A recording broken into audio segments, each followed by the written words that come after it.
Ahano Maktada Diamond Radio Channel Sigi Diamond Gi SAKNAIRABA Haiba Thoromasibu Miyeng Tabiriba Madi Radio Siko Thangda Tabiriba Singbu James Haigur Jamna Taramnok Jabugaluinana Ikokno no Kurumjari Ngasi so Puduna Laksari Diamond Radio Channel Gi Diamond Gi SAKNAIRABA Co-sponsored by Rabi Jewelry Kakching Ngasi Gi Diamond Gi SAKNAIRABA Haiba Thoromsida Miyoi Amakak Ekoina Puduna Laksari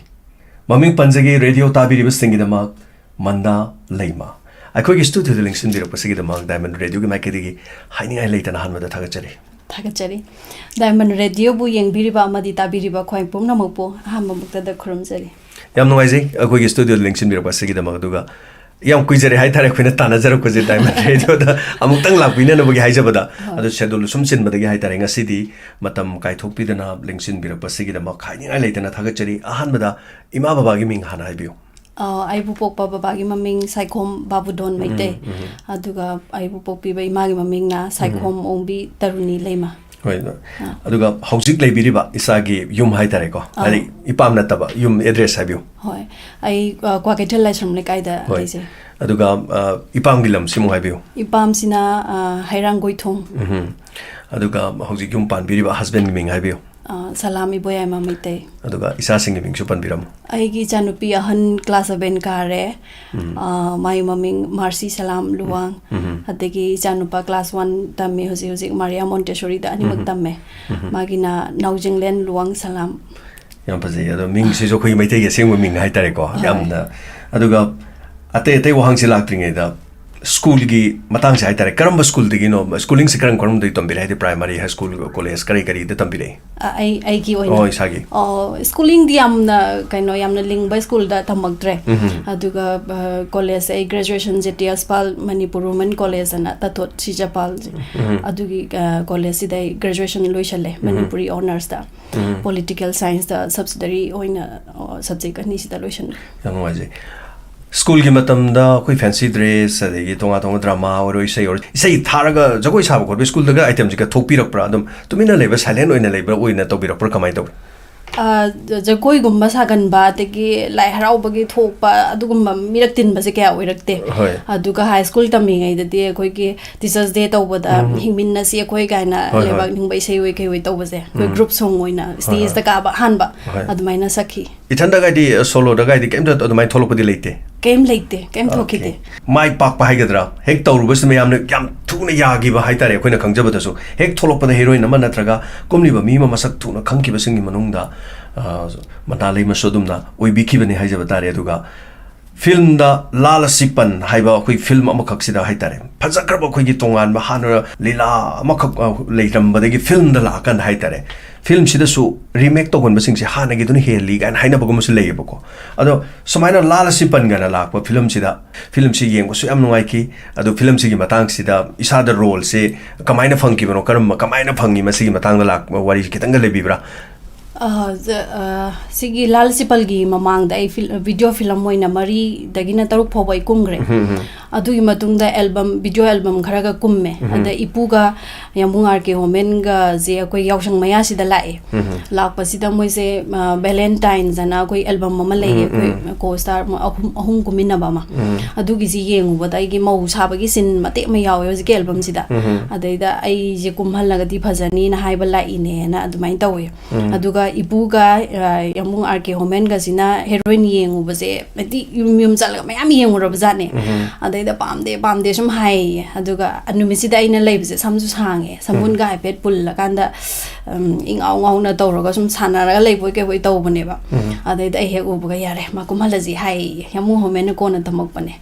And Mina Dorogansida, Lalisipal Zida, Saduribu roll, at the Sampun Bagimo, Shumbus any yum the later type to. Adumok way and a Doroganda rolls a pungibane, Lalisipal girolse. At the Ibuna Yampam Natogi, Aduga, Adugi Mamangsida, I give photos, I give a bana, we pose a concert to Nameba. Concert key, concert tree, pora, they do the Kumhanzi, and I give photos a Pirubaneva. Ado the Ipuna rejector key, cameraman, Sanose or Sanoga, Mobani the Picanda. A man's egg Josie, Yam Chow, a photo do a quite cap height Davani, and no ring again. Engel to Pazadabagumbo or Zaneva. Magi Canosiam, Georgiam Chow, a photos any oide, Mamaji Park, we in a Torga rejector Kibale, Mamanda. Are they the Aduinupi ꯑꯣꯏꯕꯅꯦ ꯀꯥꯏꯅ ꯃꯣꯏ ꯍꯥꯏꯅꯔꯒ ꯂꯥꯛꯄꯖꯥꯠꯅꯦꯕ ꯑꯗ ꯀꯦꯃꯦꯔꯥꯗ ꯊꯣꯔꯛꯀꯥꯟꯗꯗꯤ ꯌꯥꯗꯧ ꯃꯥꯜꯂꯤꯅꯦ ꯌꯦꯡꯉꯨꯁꯦꯅ ꯇꯧꯔꯒ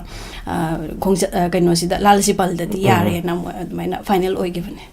ꯍꯣꯏ ꯑꯗꯨꯒ ꯂꯥꯜ ꯁꯤꯄꯟꯒꯤꯁꯨ ꯍꯥꯏꯇꯥꯔꯦ ꯃꯇꯝꯗꯨꯒꯤ ꯆꯍꯤ ꯃꯇꯥꯡꯅ ꯍꯥꯏꯇꯥꯔꯦꯀꯣ ꯑꯇꯣꯞꯄ ꯂꯥꯜ ꯁꯤꯄꯟꯒꯤ ꯍꯧꯖꯤꯛꯀꯤ ꯑꯩꯈꯣꯏ ꯄꯤꯛꯆꯔ ꯍꯦꯛ ꯌꯦꯡꯀꯥꯟꯗ ꯃꯅꯥꯒꯤ ꯇꯣꯉꯥꯟ ꯇꯣꯉꯥꯟꯕ ꯑꯇꯩ ꯐꯤꯂꯝꯒ ꯌꯦꯡꯀꯥꯟꯗ ꯂꯥꯜ ꯁꯤꯄꯟꯒꯤꯁꯤꯅ ꯑꯩꯈꯣꯏ ꯀꯔꯤ ꯍꯥꯏꯅꯤ ꯈꯤꯇꯪ ꯏꯁꯥꯁꯤ ꯃꯄꯨꯡ ꯐꯥꯕ ꯍꯥꯏꯒꯗ꯭ꯔꯥ ꯑꯩꯈꯣꯏ ꯏꯟꯈꯠꯂꯛꯄꯒꯤ ꯍꯥꯏꯒꯗ꯭ꯔꯥ ꯏꯁꯥꯁꯨ ꯑꯗꯨꯝ ꯏꯊꯟ ꯊꯟꯕ ꯑꯃꯈꯛ ꯑꯣꯏ ꯏꯁꯥꯁꯨ ꯈꯪꯕꯤꯔꯝꯒꯅꯤ ꯍꯥꯏꯖꯔꯤꯕ ꯂꯥꯜ ꯁꯤꯄꯟꯒꯤ ꯄꯤꯛꯆꯔ ꯍꯧꯖꯤꯛ ꯚꯤꯗꯤꯑꯣ ꯑꯃ ꯌꯦꯡꯕꯒ ꯃꯗꯨ ꯃꯇꯨꯡꯗ ꯐꯣꯡꯈꯤꯕꯁꯤꯡ ꯌꯦꯡꯀꯥꯟꯗ ꯉꯁꯥꯏꯒꯤ ꯂꯩꯁꯥꯕꯤ ꯃꯄꯨꯡ ꯆꯞ ꯆꯥꯅ ꯐꯥꯔꯛꯄꯒꯤ ꯍꯥꯏꯒꯗ꯭ꯔꯥ ꯃꯦꯆꯣꯔ ꯑꯣꯏꯕꯒꯤ ꯑꯃꯈꯛ ꯑꯗꯥꯏꯗ ꯂꯩꯌꯦ ꯑꯗꯣ ꯑꯇꯩ ꯐꯤꯂꯝꯗꯗꯤ ꯃꯗꯨ ꯈꯔ ꯑꯃꯨꯛ ꯍꯟꯊꯈꯤꯕꯗꯧꯅ ꯍꯥꯏꯇꯥꯔꯦ ꯏꯁꯥꯒꯤ ꯋꯦꯠ ꯍꯟꯊꯕꯅꯤ ꯈꯪꯗꯦ ꯀꯩꯅꯤ ꯈꯪꯗꯦ ꯗꯤꯐ꯭ꯔꯦꯟꯁ ꯈꯔ ꯑꯃ ꯂꯩꯈꯤ ꯑꯗꯨꯒ ꯗ꯭ꯔꯃꯥ ꯑꯣꯏꯅ ꯐꯖꯅ ꯂꯩꯈꯤꯕ ꯑꯃꯈꯛ ꯃꯗꯨ ꯐꯤꯂꯝꯗ ꯑꯣꯟꯊꯣꯛꯀꯥꯟꯗ ꯃꯤꯌꯥꯝꯅꯁꯨ ꯌꯥꯝꯅ ꯌꯦꯡꯅꯤꯡꯅ ꯂꯩꯈꯤꯕ ꯑꯗꯨꯒꯤ ꯃꯊꯛꯇ ꯑꯃꯨꯛ ꯑꯩꯈꯣꯏꯒꯤ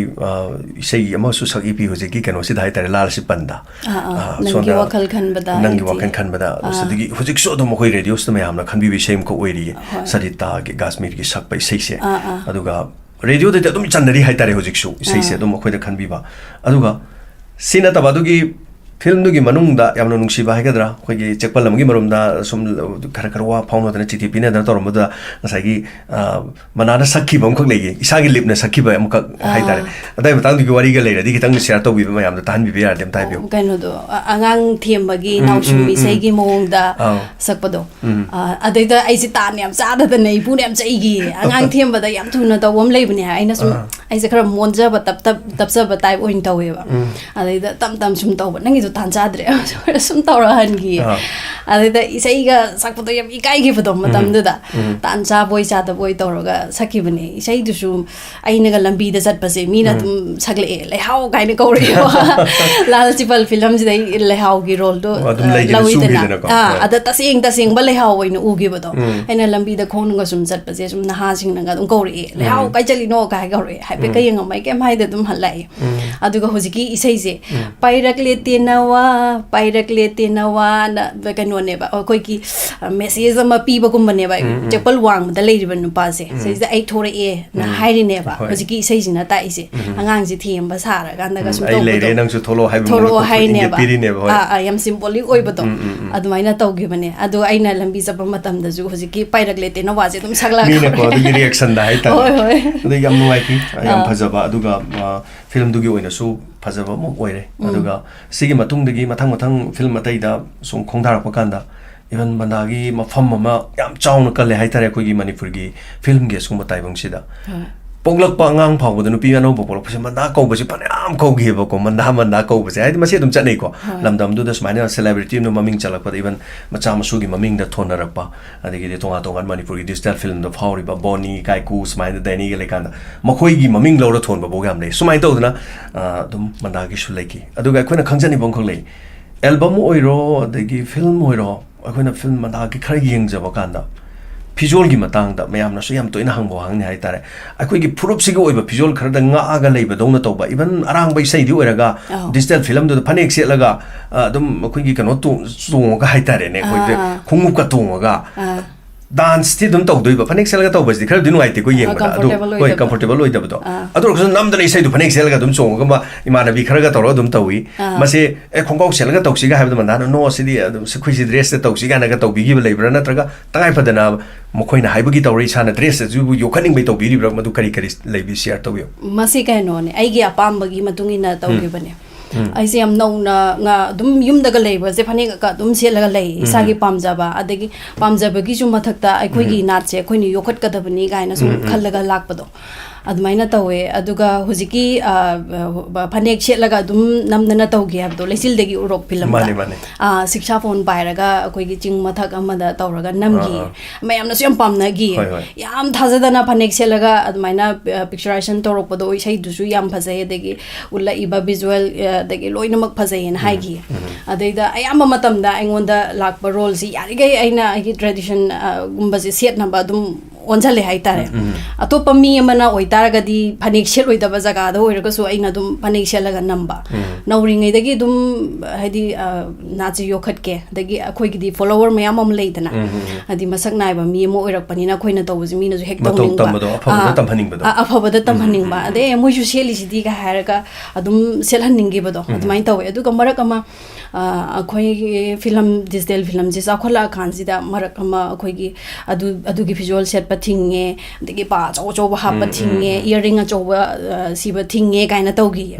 ꯑꯗꯨꯒꯤ ꯃꯇꯝꯗꯨꯗ ꯁ꯭ꯀ꯭ꯔꯤꯅꯤꯡ ꯇꯧꯕ ꯃꯇꯝꯗ ꯑꯩꯒꯤ ꯐꯤꯂꯝ ꯑꯃꯠꯇ ꯌꯥꯎꯗꯦꯕ ꯑꯇꯩ ꯍꯦꯔꯣꯏꯟ ꯀꯛꯊꯣꯛ ꯀꯛꯁꯤꯟ ꯇꯧꯅꯕꯒꯤ ꯃꯆꯥ ꯑꯝꯇ ꯂꯩꯇꯦꯕ ꯃꯁꯥꯅ ꯑꯗꯨꯝ ꯇꯥꯔꯒ ꯂꯩꯔꯝꯕꯗꯣ ꯑꯗꯒꯤ ꯑꯩꯈꯣꯏꯒꯤ ꯚꯤꯖꯨꯋꯦꯜ ꯅꯠꯇꯕ ꯑꯇꯩ ꯁꯦꯠꯄ ꯌꯥꯗꯦ ꯀꯥꯏꯅ ꯇꯧꯈꯤꯌꯦꯕ ꯑꯩꯅ ꯀꯨꯝꯕ ꯑꯌꯥꯝꯕ ꯐꯤꯂꯝꯁꯦ ꯐꯅꯦꯛ ꯁꯦꯠꯄ ꯑꯗꯒꯤ ꯏꯌꯔꯔꯤꯡ ꯃꯆꯥ ꯁꯤꯕ ꯑꯗꯒꯤ ꯌꯥꯝꯅ ꯅꯦꯆꯔꯦꯜ ꯑꯣꯏꯕ ꯃꯑꯣꯡꯗ ꯀꯦꯕꯒꯨꯝꯕ ꯑꯗꯨꯃꯥꯏꯅ ꯇꯧꯕꯒꯤ ꯑꯩꯒꯤ ꯐꯤꯂꯝ ꯑꯃꯠꯇ ꯑꯊꯤꯡꯕ ꯂꯩꯈꯤꯗꯦꯕ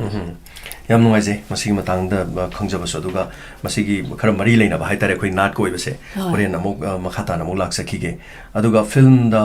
ꯂꯥꯜꯂꯤꯕꯗꯤ ꯑꯩꯅꯤ ꯗ ꯁ꯭ꯀꯥꯏ ꯑꯣꯐ ꯑꯣꯇꯝ ꯁꯤꯁꯨ ꯉꯁꯥꯏꯒꯤ ꯔꯦꯗꯤꯑꯣꯗ ꯃꯤꯒꯤ ꯊꯃꯣꯏꯗ ꯆꯨꯈ꯭ꯔꯕ ꯑꯃ ꯍꯥꯏꯇꯥꯔꯦ ꯑꯗꯨꯒ ꯃꯁꯤ ꯑꯃꯨꯛ ꯍꯟꯅ ꯐꯤꯜꯝꯗ ꯂꯥꯛꯀꯅꯤ ꯍꯥꯏꯕ ꯀꯥꯟꯁꯤꯗ ꯃꯌꯥꯝꯅ ꯈꯧꯔꯥꯡꯅ ꯉꯥꯏꯈꯤ ꯑꯗꯨꯒ ꯁꯗꯥꯅꯟꯗꯒꯤꯁꯨ ꯃꯥꯒꯤ ꯃꯁꯛ ꯇꯥꯛꯄ ꯍꯥꯏꯒꯗ꯭ꯔꯥ ꯑꯗꯨꯝ ꯑꯣꯏꯈꯤ ꯑꯗꯨ ꯃꯔꯨꯑꯣꯏꯅ ꯐꯤल्मꯁꯤꯒꯤ 1, 2 ꯁꯨꯃꯥꯏꯅ ꯁꯦꯔꯤꯁ ꯅꯥꯏꯅ ꯆꯠꯊꯈꯤꯕ ꯑꯃꯁꯨ ꯑꯣꯏꯈꯤꯕ ꯇꯥꯡꯀꯛꯁꯤꯒꯤ ꯑꯍꯥꯟꯕ ꯌꯦꯡꯉꯨꯔꯒ ꯑꯅꯤꯁꯨꯕ ꯉꯥꯏꯕ ꯃꯌꯥꯝꯅꯒ ꯏꯈꯧ ꯂꯥꯡꯕꯁꯦ ꯔꯦꯗꯤꯑꯣꯗꯒ ꯇꯥꯈꯤꯕꯗꯤ ꯑꯍꯥꯟꯕ ꯇꯥꯡꯀꯛꯇꯨꯕꯨꯛꯇꯅꯤꯗꯣ ꯑꯗꯩ ꯀꯔꯤ ꯑꯣꯏꯔꯛꯀꯗꯒꯦ ꯏꯈꯧ ꯂꯥꯡꯕꯁꯤ ꯁ꯭ꯀꯥꯏ ꯑꯣꯐ ꯑꯣꯇꯝꯗꯒ ꯑꯣꯏꯈꯤ ꯁ꯭ꯋꯥꯏꯁꯤꯒꯤ ꯃꯇꯥꯡꯒꯤ ꯑꯋꯥ ꯅꯨꯡꯉꯥꯏꯒ ꯂꯩꯔꯗꯤ ꯈꯤꯇꯪꯒ ꯁꯦꯌꯔ ꯇꯧꯕ ꯃꯌꯥꯝꯅꯗꯤ ꯈꯪꯕꯤꯗꯕ ꯐꯤꯂꯝꯗꯤ ꯅꯨꯡꯉꯥꯏꯅꯗꯤ ꯌꯦꯡꯕꯤꯈꯤꯕ ꯑꯋꯥꯕ ꯂꯩꯕ꯭ꯔꯥ ꯅꯨꯡꯉꯥꯏꯕ ꯂꯩꯕ꯭ꯔꯥ ꯅꯠꯇ꯭ꯔꯒ ꯃꯔꯛꯀꯤ ꯅꯨꯡꯉꯥꯏꯕ ꯃꯇꯦꯡ ꯑꯣꯏꯔꯁꯨ ꯑꯗ ꯀꯨꯝꯕꯒꯤ ꯃꯇꯥꯡꯗ ꯑꯣꯏꯔꯁꯨ ꯈꯤꯇꯪ ꯁꯦꯌꯔ ꯇꯧꯕꯤꯕ ꯂꯩꯔꯗꯤ ꯅꯤꯡꯁꯤꯡꯕꯤꯕ ꯂꯩꯔꯗꯤ ꯇꯧꯕꯤꯌꯨ ꯋꯥꯒꯤꯕꯗꯤ ꯂꯩꯇꯦ ꯅꯨꯡꯉꯥꯏꯕꯅ ꯑꯅꯝꯕ ꯑꯣꯏꯅ ꯇꯧꯋꯦ ꯌꯦꯟꯒꯤ ꯑꯇꯤꯌꯥꯟ ꯑꯃꯁꯦ ꯇꯥꯃꯣ ꯕꯤꯁ꯭ꯋꯥꯃꯤꯇ꯭ꯔꯅ ꯗꯤꯔꯦꯛꯁꯟ ꯄꯤꯔꯦ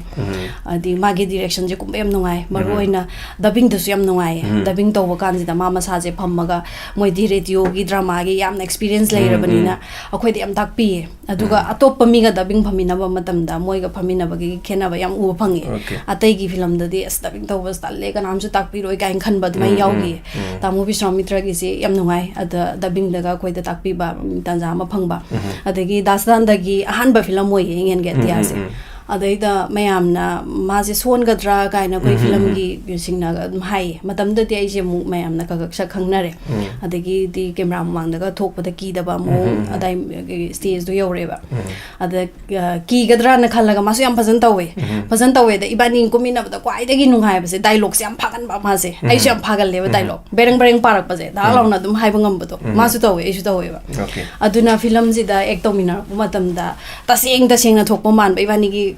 ꯐꯤꯂꯝꯁꯦ ꯐꯖꯩ ꯀꯥꯏꯅ ꯍꯥꯏꯕ ꯃꯑꯣꯡꯁꯦ ꯗꯥꯏꯂꯣഗ് ꯗꯦꯂꯤꯚꯔꯤꯁꯦ ꯂꯥꯛꯅꯕ ꯃꯇꯝꯗ ꯌꯥꯝ ꯂꯥꯏꯅꯊꯣꯛꯄꯗꯣ ꯑꯗꯨꯅ ꯌꯥꯝ ꯅꯦꯆꯔꯦꯜ ꯑꯣꯏꯅ ꯎꯕꯁꯦ ꯁꯤꯅꯁꯨ ꯃꯆꯥ ꯑꯃ ꯑꯣꯏꯒꯅꯤꯅ ꯈꯜꯂꯦ ꯃꯥꯅꯦ ꯀꯣꯑꯦꯛ ꯇꯧꯃꯤꯟꯅꯕꯗ ꯅꯨꯡꯉꯥꯏꯕ ꯍꯥꯏꯇꯥꯔꯦ ꯌꯥꯝ ꯅꯨꯡꯉꯥꯏꯕ ꯀꯣꯑꯦꯛ ꯇꯧꯕ ꯅꯨꯡꯉꯥꯏꯔꯗꯤ ꯉꯁꯥꯏꯒꯤ ꯁꯤꯟꯗꯨꯗ ꯂꯥꯛꯀꯗꯕ ꯐ꯭ꯔꯦꯝꯁꯤꯡꯗꯨꯒꯤ ꯕ꯭ꯌꯨꯇꯤ ꯃꯌꯥꯝ ꯊꯣꯛꯂꯛꯀꯗꯣꯏꯅꯤ ꯃꯥꯅꯦ ꯑꯗꯨ ꯕ꯭ꯌꯨꯇꯤꯁꯤꯡꯗꯣ ꯁꯦꯝ ꯁꯥꯕ ꯇꯧꯁꯟꯅꯕ ꯅꯠꯇꯕ ꯉꯥꯏꯍꯥꯛꯀꯤ ꯇꯧꯕ ꯑꯣꯏꯕꯗꯨꯗ ꯊꯪꯅꯅ ꯀꯤꯕꯗꯨ ꯃꯊꯪ ꯇꯥꯞ ꯑꯣꯏꯔꯒꯗꯤ ꯀꯣꯑꯦꯛ ꯇꯧꯕꯗ ꯑꯅꯤꯗꯨꯒꯤ ꯀooperation ꯅꯨꯡꯉꯥꯏꯕꯗꯣ ꯑꯗꯨꯒ ꯐꯤꯜꯝꯗꯨꯒꯤꯁꯨ ꯑꯗꯨꯝ ꯃꯁꯤ ꯃꯥꯏ ꯄꯥꯛꯄ ꯑꯃꯅꯤ ꯌꯥꯝꯅ ꯐꯖꯕ ꯍꯥꯏꯇꯥꯔꯦ ꯑꯗꯨꯒ ꯐꯤल्मꯁꯤꯒꯤ ꯀꯨꯝꯃꯨꯕꯗ ꯍꯦꯛ ꯀꯨꯝꯃꯕꯁꯦ ꯃꯟꯗꯥ ꯌꯥꯎꯋꯦ ꯍꯥꯏꯁꯤꯗꯤ ꯃꯌꯥꯝꯅꯀꯣ ꯃꯟꯗꯥ ꯌꯥꯎꯋꯦꯅ ꯌꯦꯡꯅꯕꯒꯤ ꯑꯃꯈꯛ ꯂꯩ ꯍꯥꯏꯇꯥꯔꯦ ꯃꯁꯤꯗꯤ ꯃꯟꯗꯥꯅ ꯃꯟꯗꯥ ꯏꯁꯥ ꯑꯣꯏꯔꯕꯅꯤ ꯈꯪꯉꯔꯣꯏ ꯑꯩꯈꯣꯏꯅ ꯍꯥꯏꯇꯥꯔꯦ ꯃꯟꯗꯥꯒꯤ ꯐꯦꯟꯁꯤꯡꯅ ꯃꯁꯤꯗꯤ ꯑꯗꯨꯝ ꯈꯪꯗꯅ ꯂꯩꯔꯒꯗꯕ ꯋꯥꯐꯝ ꯑꯃꯈꯛꯅꯤ ꯑꯗꯨꯒ 2ꯒꯤ ꯃꯇꯨꯡꯗ ꯔꯤꯑꯦꯛꯁꯟ ꯀꯃꯥꯏꯅ ꯂꯩꯕꯤꯒꯦ ꯁ꯭ꯀꯥꯏ ꯑꯣꯐ ꯑꯣꯇꯝꯁꯦ ꯍꯥꯏꯗꯤ ꯃꯌꯥꯝꯅ ꯋꯥꯔꯤꯗꯤ ꯈꯪ ꯂꯩꯈ꯭ꯔꯕꯅꯤ ꯍꯥꯟꯅ ꯔꯦꯗꯤꯑꯣꯗ ꯇꯥꯈ꯭ꯔꯕꯅꯤ ꯅꯨꯄꯤꯁꯦ ꯍꯨꯟꯇꯣꯛꯑꯃꯒ ꯃꯥ ꯆꯠꯈꯤꯗꯣꯏꯅꯤ ꯑꯗꯨꯒꯤ ꯌꯦꯡꯅꯔ ꯃꯇꯨꯡꯗ ꯉꯁꯥꯏꯒꯤ ꯑꯩꯈꯣꯏꯒꯤ ꯂꯩꯍꯥꯎ ꯀꯧꯕ ꯑꯗꯨꯃꯥꯏꯅ ꯗꯦꯟ ꯁꯨꯃꯥꯏꯅ ꯁ꯭ꯀꯥꯏ ꯑꯣꯐ ꯑꯣꯇꯝꯒꯤꯁꯨ ꯄꯕ꯭ꯂꯤꯛꯀꯤ ꯐꯤꯗꯕꯦꯛ ꯀꯔꯤ ꯀꯃꯥꯏꯅ ꯇꯧꯕꯤꯈꯤ ꯄꯕ꯭ꯂꯤꯛꯀꯤ ꯐꯤꯗꯕꯦꯛꯁꯦ ꯌꯥꯝ ꯂꯩꯌꯦ ꯑꯩꯈꯣꯏ ꯗꯦ ꯊꯥꯔꯠ ꯄꯥꯔꯠ ꯅꯝꯕꯒꯤ ꯀꯩꯅꯣꯗꯤ ꯑꯩꯈꯣꯏꯒꯤ ꯇꯤꯝꯗꯁꯨ ꯂꯩꯇ꯭ꯔꯦ ꯍꯥꯏꯇꯥꯔꯦꯀꯣ ꯑꯗꯒꯤ ꯄꯕ꯭ꯂꯤꯛꯀꯤ ꯗꯤꯃꯥꯟꯁꯨ ꯂꯩꯈꯤꯗꯦ ꯃꯇꯝꯗ ꯈ꯭ꯋꯥꯏꯗꯒꯤ ꯂꯩꯕ ꯗꯤꯃꯥꯟꯁꯦ ꯅꯕꯥꯅꯤ ꯑꯁꯦꯡꯕꯗ ꯊꯨꯡꯅꯧꯀꯣ ꯁꯤ ꯏꯕꯥꯅꯤ ꯆꯠꯄꯃꯛꯇꯁꯨ ꯑꯗꯨꯝ ꯏꯁꯥꯗꯁꯨ ꯍꯥꯏꯔꯛꯑꯝꯅꯦ ꯏꯕꯥꯅꯤ ꯀꯩꯝ ꯍꯥꯏꯔꯣꯏ ꯀꯩꯝꯇ ꯑꯗꯨꯝꯕ ꯔꯤꯂꯦꯁꯟ ꯀꯩꯀꯩ ꯀꯩꯝ ꯂꯩꯕ ꯅꯠꯇꯦ ꯑꯩꯈꯣꯏꯒꯤ ꯐꯤꯂꯝꯗꯨꯒꯤ ꯋꯥꯛ ꯇꯧꯔꯨꯕ ꯑꯗꯨ ꯈꯛꯇꯅꯤ ꯑꯗ ꯑꯩꯈꯣꯏꯒꯤ ꯀꯩꯊꯦꯜ ꯄꯣꯂꯛꯇꯒ ꯁꯨꯇꯤꯡ ꯆꯠꯄꯁꯦ ꯈ꯭ꯋꯥꯏꯗꯒꯤ ꯏꯃꯥꯁꯤꯡꯁꯤꯅ ꯌꯥꯝ ꯀꯩꯅꯣ ꯇꯧꯋꯦ ꯀꯩ ꯍꯥꯏꯗꯣꯏꯅꯣ ꯊꯨꯡꯅꯍꯟꯅꯤꯡꯕꯒꯤ ꯕꯣꯔ ꯄꯤꯕꯗꯣ ꯑꯗꯨꯃꯥꯏꯅ ꯍꯣꯏ ꯅꯕꯥꯅꯤ ꯑꯁꯦꯡꯕꯗ ꯊꯨꯡꯅꯒꯗꯧꯅꯤꯀꯣ ꯍꯥꯏ ꯑꯩꯁꯨ ꯌꯨꯝ ꯄꯥꯟꯗ꯭ꯔꯤ ꯃꯇꯝꯗꯨꯗ ꯑꯗꯒꯤ ꯗꯥꯁꯇꯥꯟꯗꯗꯤꯈꯔ ꯑꯩꯈꯣꯏꯒꯤ ꯀꯩ ꯍꯥꯏꯗꯣꯏꯅꯣ ꯃꯤꯅꯒ ꯀꯩꯅꯣꯝ ꯍꯥꯏꯔꯛꯄꯁꯦ ꯔꯦꯁꯄꯣꯟꯁ ꯌꯥꯝ ꯊꯨꯅ ꯄꯤꯒꯠꯂꯦ ꯍꯣꯏ ꯀꯥꯏ ꯍꯥꯏꯔꯝꯗꯣꯏꯅꯦ ꯑꯗꯒꯤ ꯑꯩꯁꯦ ꯀꯩꯝ ꯍꯥꯏꯔꯣꯏꯕ ꯑꯗꯨꯃꯥꯏꯅ ꯌꯥꯝꯅ ꯊꯣꯛꯈꯤꯌꯦ Mani mani sadanagi mai singing adum isai ga so dum chal mi yam thengna rak pai tare yam kan sum mafam isai se hodu thene mi ji makal loi su bane ba hojik songai ma di hoi hoi tau se du mai tau do ba yam nungai adu ga paksu yam paksa ba sigi matung da amuk lai sadananda ga amuk khoi gi amna yeng ning ba film ma hai tare inga nong lakta film si so dum kari hai tare yeng ningan ba aduga thamoi se karai don ma thukai ge dong man ba suru suru nei ba man ba hai tare so inga nong laksi isa da dum kano tor ga laki bra top no kung udi isa na ga kung gi bra traga isa da sagal ga laki bra wari ga le inga nong lakki ju kitang share to biu mayam da inga nong laksi ju maming sakki ba film mani na inga nong lakse mingon da kumhan bagi su leite aina dum isa da dum project tor ga dum la ko film ne mane mane ada romi maitai ne adagi sadanda ne aine adagi makeup ki da harga jeni akoi mari je shungleng leng da team mama leirame matam da adugi project oina saga laga tawgimne aduga production team de mu tongan tongan mama hom degi lai aduga mainly akoi mari ji di thadokna ba yada bagi kano team mama lei bai tare ni da daromi gi film khudi makse akoi mari punba akoi atopa kumba yaroi na thingba di kishum leite nungai ba masen sumpun gi bedo sumpun bedo adei nobani pa ba se yam chanei gaina daromi gi concept ta sudum lei ba hai tare adegi punba da su understanding yam leina bedo admaina oibagi khoi mari je punba team moina sagalaga nam gi bane nganong lakta yam nungai je aduga atai film heroine hai tare ko masi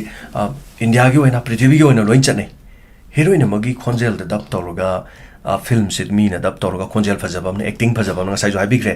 isa gi film daga dab ka tawbi gi badi lebra film ga lebibra te aina he kumbadagi aina dum dab tawe isana dum taw aduga hojikan tawri jidi yam laire khoina ga tawrok padi ma cassette saim ko sang bam lere mi dana adai du the picture je thado edana sound yo handa bi da picture ji da ngangi ba lip sync se chap chana ngang doi ne ba aduna hamba da khoi ta horani ko next second step tana khoi gi sound vocal ji yaurani picture ju tharani adugi mathak si da mu nam na ngang cham doi ne ba aduga third step tana mu kaino ge picture ji da vocal yauda bi da tharani ba picture dang aduga chap manana logdoi ne ba adu logda taraga de hayeng akhoi gi edit to bakanda ngam da bu vocal hapjan bakanda mapa sem ngam da ba ai technical ji amna solam ba ai tare matam du da adumaina tawraga lowe aduga hojikti yam laire khangdi laimandana haina taba su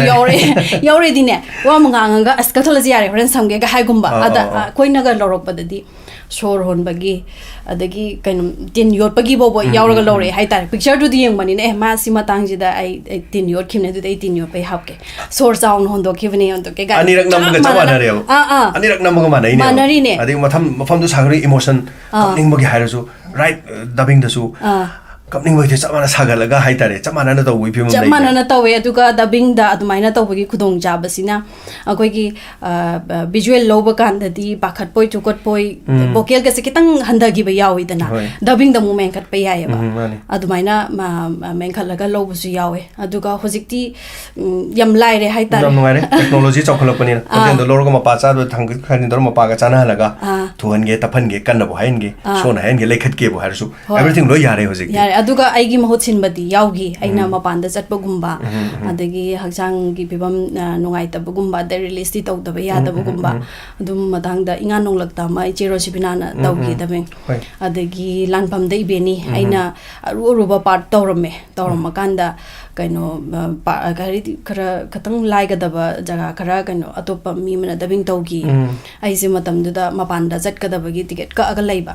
adai duda nangam daba haitare yam nungai gi adui matang do habiri do sa film mamning sing do ada sarak tabagi kaino ma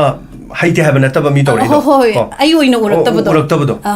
khudok chogot pagum ko sum yeng na pam jana ga yeng ga ne as ka haraga yeng de dum yeng ba film do nungai te habisu na taba to kaino de wat padong to bai tare ko matam do I understand hoi badu yam lai hojik so masagi ko ngang da ko kaim khalu de ba sum ngang tram ni na do moi sum taw ki do even khoi gi dubbing artist pau do maming chaba mani produce fanam lai ba fanam heroine fanam sari ba moina adu kasum khalu de khoi moi adu mala lai ba adu isagi khangi ba amukhak lai kanda masi kanai khonje no hai kan da khoi khangi ne si adu ni khangi na adu yong no khang ra kan do da isai sarak tab do dei film du so aruba film su oi gi ba dei pamna ba film su oi ba masadang go iram mati kai na ka khan ba ko yam na ka mukha mukta jarak pada film tongan ba film ka amaro ma dei miyam na masak khang ba film yam kuma kan da ku gi manda ge choba ma pham ma le ra kan da hai tare ni ko cha lep khi bi matang ma hai tare ꯆꯞ ꯂꯦꯞꯈꯤꯕꯁꯤꯗ ꯍꯦꯛꯇ ꯃꯟꯗꯥꯒꯤ ꯐꯦꯟ ꯃꯌꯥꯝ ꯑꯗꯒꯤ ꯉꯥꯎꯔꯝꯕ ꯃꯌꯥꯝꯁꯦ ꯍꯦꯛꯇ ꯌꯥꯝꯅ ꯑꯋꯥꯕ ꯑꯃꯈꯛ ꯑꯣꯏꯈꯤ ꯍꯥꯏꯇꯥꯔꯦ ꯃꯁꯤꯒꯤ ꯅꯨꯡꯉꯥꯏꯇꯕ ꯑꯃꯈꯛ ꯊꯣꯛꯈꯤ ꯑꯗꯨꯒ ꯏꯚꯟ ꯐꯤꯜꯝꯗ ꯐꯥꯎꯕ ꯐꯤल्मसे ꯑꯦꯁꯥꯏꯟ ꯇꯧꯔꯒ खितंग कुंबा हौरमगा हाइतारे लोइना लेपखिबे इवन हेरोइन बावबो सिनगिबा अदुगी प्रोमो खरगा थादोरको मतमदुदगा केसेट डीवीडी द सीडी दगा लाकबा येंगबा हौरमगा फिल्म दु कुमा कांदना बो सिनगिबा हाइतारे नेको खितंग कई शेयर तौबिबि याबरा मदुगी मतांग दु इसादा करी फील फाउकी इसादसु मदु नुंगदि नुंगाइरमदो मानदे अदाइदु शेयर तौबिबि याबा करी ले अदु मसि करिगिनो दानो मांग्रिजेना आइजे फिल्म 45 मुक वर्क तौरबा मतुंगदनी अदु तौरकांदा अखोइगी फिल्म नंबसे कमाइन तौगेदा था अमगी मनुंगदगा फिल्म अमा कंप्लीट लोइबसे लेइतबा चही इम जंगबा यावी चही अनि जंगबा यावी ते लोकदि याम लौसंगरगा शेड्यूल से कुइन कुइन जंगगा दुमाइन तौबदो अदुदा लोइहौदबगुंबा अदगी एडवांसिंग अताम पिरमगा सुनम नमदबगुंबा अदगी मुक दे आई फिल्म लौररोय का हाइबा फजददना अदगी खुयोंगना लौसनबगुंबा अदमाइना तौगी तांगदुदा अदुगा आइजे कनो हाइतारे आइना फिल्म कुंबा लेपखिबसे असेंबगीदी आइना युम बान लंबी द खोंदाबा हाइतारे अदुदगी कुदोंग चाददना लेपखिबने अदि युम बान बनौरिंगैगी मु चतोप नुंगाइबा नुंगाइतबा दुंबसु लै अदुइसु मतकता मु आइसे मणिपुर द लेइतबा हाइतारे मणिपुर की वांगमदा लेइबदो अदुना कुदोंग चागिदबदगी नमगिदबने अदुगा समाइ तौदना मयामना मु मंदा हलक्तोरे गाना हाइबगी हाइतारे मंदा मु हलानी फिल्म अदुगा लाइबा फिल्म सिना कोइ करे हाइमी यामना फिल्म जी मगुल लेबा हाइगद्रा अखोइगी तराई तराई कुमदबा फिल्म दोंगना कबोक लै कायना तौबगी हेतो फिल्म सिदा हाइतारे अदुगा यामना ट्रू इवेंट मानबा देगी तौथोरबा फिल्म दुगी सो हाइतारे फिल्म सिगी मतांग दाइदगा खितंग मयामदगा शेयर तौबिबि याबा अमु हना हलपै मतांग सिदगा मयामगी रिएक्शन करी करी दाइदा पुन्ना खितंग तेंतन हाइबो औ आइजे युम पाले चानुपी चही अनि सुरे को चानुपी हनजे चही अनि सुरकपगी सिदा आइना मु जुम पामजबनिना बा आंगांग से खितंग थादोप यारबनि नै मु कुमगे गाइना खल्ले अदुइ मतांग सिदा मयाम हाइबा लाई माइ कुमबियो दु तो आइना स्क्रिप्ट सिंग जे पामददन अमता लौदबा आइना हे कुम आइना कुमबजे आंबा स्क्रिप्ट कुमबा अदगी टीम सिंग जे कमाइन दौबनो फजना नमदोइरा ति ngha ki dilen bagi namira di pesa khara putho hero heroine naksana bagi number su dum leidana adumaina namdoira natraga tasing tasing na mai se art ki lambi da pamja bagi namira adumaina yam yengalle ada ai je sum logdadana lapane aduga koi ki dapilu film kabuk lai film ki direction piri se hana su dum koi isin ipadong yam nusinana loina ba haitare ada mana atopa film mama sumang lila ma puri inga gi punima oira mane adu namje na hai aina ai dapilu adudi ai gi acting area phangadong mante aduga maru oina lila sida puri ju hero du ki role oina puina hai ba ada ina ko ina break low romni na ai ju art amu hanjalak pa ki je in hai ba adu da khudi thigar ga de amu han banga moi doine ba lambi da khungda banga moi ai kitang script si ling haning he na hai de ai acting area hanagi logi ba role du da gi khara hen na kan ba role su pa me na hai ada yare hai thira gi hai yam lai lai ngange da pilu se nang bada amai tor chakre du hafta phade lai na na pam script to lai re hai ai kamai to bo wari no ko no de sni pi je ting aw le ngau to bo nu pa gi type to nang chapase nu pa ju kham pani ga hai ba na sak ta kai da ing ta pa gi nu pi manja wani nang gi chat pa yu mo ji nu pa man bane du su sana ra ni de hojiki novel si de yauri si di beri ga thak pa gi ga yawe ba अदन बेरीगा थकपी अदगी नुपाम गदगजु हेक माना बदौनगा हेक worry छनबी दमाइन तो role in है मतें खले रेबा अनि यारे नमजे high अम फजना तादे ए worry दो ति खितंग दा इंगोन दम कनोमदी तौरानी गाय खनबदो अदे स्क्रिप्ट राइटर गजे हाइरे अदगी दी अखोइ जी फोटो कनो फोटो शूट हाना तौएबा फोटो शूट तौबजिदा इसमजे हम सांगे अदे सांग कानसिदा चिंगया मदा फोटो शूट नंबर चले अदे बेरी गा थागा चैदा कोइगी फी ग योमगा तौबगी मन नम्मेबा कनोगी मुहूर्त की दा तौगी दुई पोस्टर से हमजु फजगी अदमाइना बेरी थकपगी सिनदिदी नम्मगा फिल्म दु हापददी फजदों मानदे ना अदमाइना हापखिदी अदुगा नंबर सिदा अखोइगी एवरी शॉट से याम फजना नम्मे दम इंगना चलमे अदुगा क्वाइदगी फिल्म जे सक्सेस ओइरनी ना खनगिबसे अखोइगी मपासी कन्न नारे को दगी मपासी लेगी दबा अदुगा डॉक्टर को चकनी ना चलगा कबोक लै अइना सारी ब रोल सिदा खुदोंग थिबा थोकप मतांगी से सिगी सिन नंबर नुमिसिदा कनोगी ओजिकी आइगी युम सारी बिसि मांगोंदा imungda changbaga sum hangoibado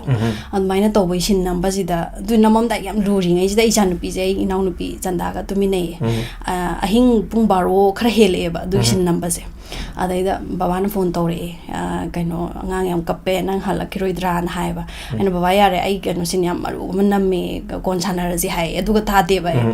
admain tawrakanda nambasida adugi sinji number loira kanda da pilu hoi kai hoi je tumin leigi yam serious oina dawe ba ina adu namma kanjida editing ga tawbji mi khuding yeng han ge ba da piluna yare khoi film je success oira damni ga na hai ma hal ngalingai dei law thokre adagi amana hojiki ima siba oira mane adugi da mangkumba ma yawbase sigis da ningdam da yam ingba December tha da ne ba ada mangi bu cream ju oi ai mang jam ki ja galle ba adaida mangi da leiba pukhi sida nambane ba ningdam da ingar kan sida iruputo yam ingar jani thieng badaga jing law ba ising do adu oye ba adagi camera number sida bu amuktaga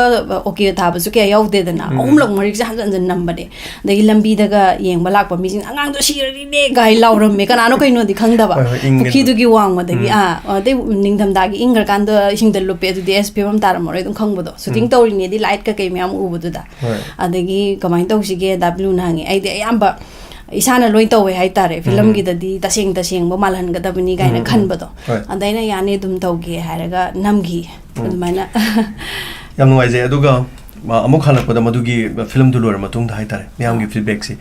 film jo halak po comeback tor podu da kamai tawi feedback si mayam gi oina punna feedback se ai kano tawre kaboklei film sida release numit sida mi je manipur gi film release da kwai dagi chawba release oini na khalle chokri je lising kaya no ma tha bani ne koi ko malam bak taw gi bada tammi jam na kri ina ra yenge release numit sida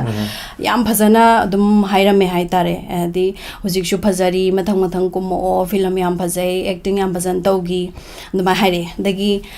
nongan ban numit sida na koi gi kano gi kalam lis aphaw mana ire koi gi film gi wari paring jida acting area phajana pugraju adagi dubbing gi kaino sina mukhena phajan bado inot hapena aigi maramda kaboklei films ki maramda ire adune ne sai dubbing da kudong jabam lawbe yai habado acting choi phajana tawraga mu akoi gi mut yam nungai rakpa de khara hen phajan be yai ga ina khallaga aina dubbing sida khara thawai yauna su tawgi hai tare ngasai gi akoi gi bcd kano da pal ke se toroga editing torambadu di hauji gi kaboklei matam du da di tawdre hadi anoba technology se thengnare anoba technology oi taraga su aina natural ohenge nai visual je thadoga de dum tawgi ba sang na lowe ba sinna maga je dum dialogue pharaga sang na lobi natural oina ba adi sor hondok ba honjin ba si yaudra toxin na man doine ba sound dang vocal dang ta ba da aduda adumaina ta sing na logi de newspaper da dumain ire adagi khara leiraga chahi amma muk leira kanda koi gi state kaino film festival gi da nominee change na hae ba ko adagi adugi nominee change ngai da muk national gi muk panorama film gi muk nominee change ba adai da panorama film se ngai ni na koi state gi je thawaina haidokte ba kaigino da aina tabagi changse am wange na ada dum da juri phami ba singdo duna su dum pau pirak pa hai tare ada ai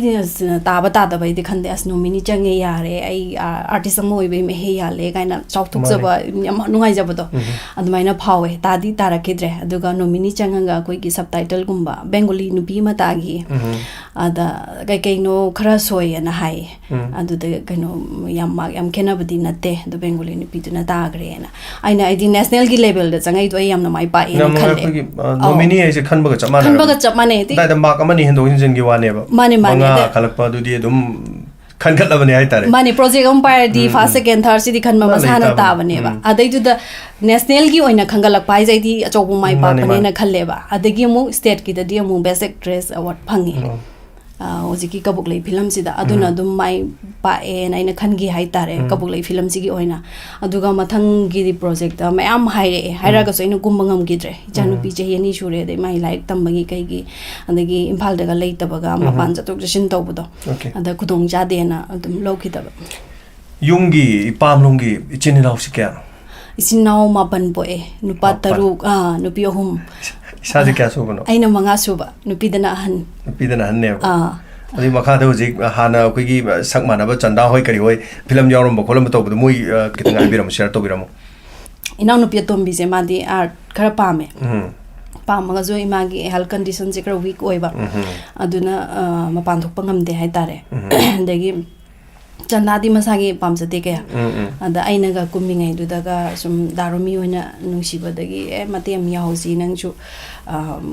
camera da fazani gaina haraga maina yaugi budi le matam gi manda hoi ki la libri aini si mamang da khoi video film da charik adegi kari kari khara su leikre ko tonga tonga do sing film se aduga lechil degi urok khawrak pagi khara ga swais tadi howjikti makeup oiro dress or costume tonga na leigre makeup su yam no khujam mapan already kano torba matam do da makeup ki se khoi ngasai ju pan bigre ko jeni hoi kari hoi pan bigre moi ga thengna dringe de isana ga do tobi mong to bras makeup makti phajana tobi bro costume gi matang ga se kamai kamai towi isana ga phiron je puthok chu be mong le bra khoi film ko mi bising na habib le hero bongna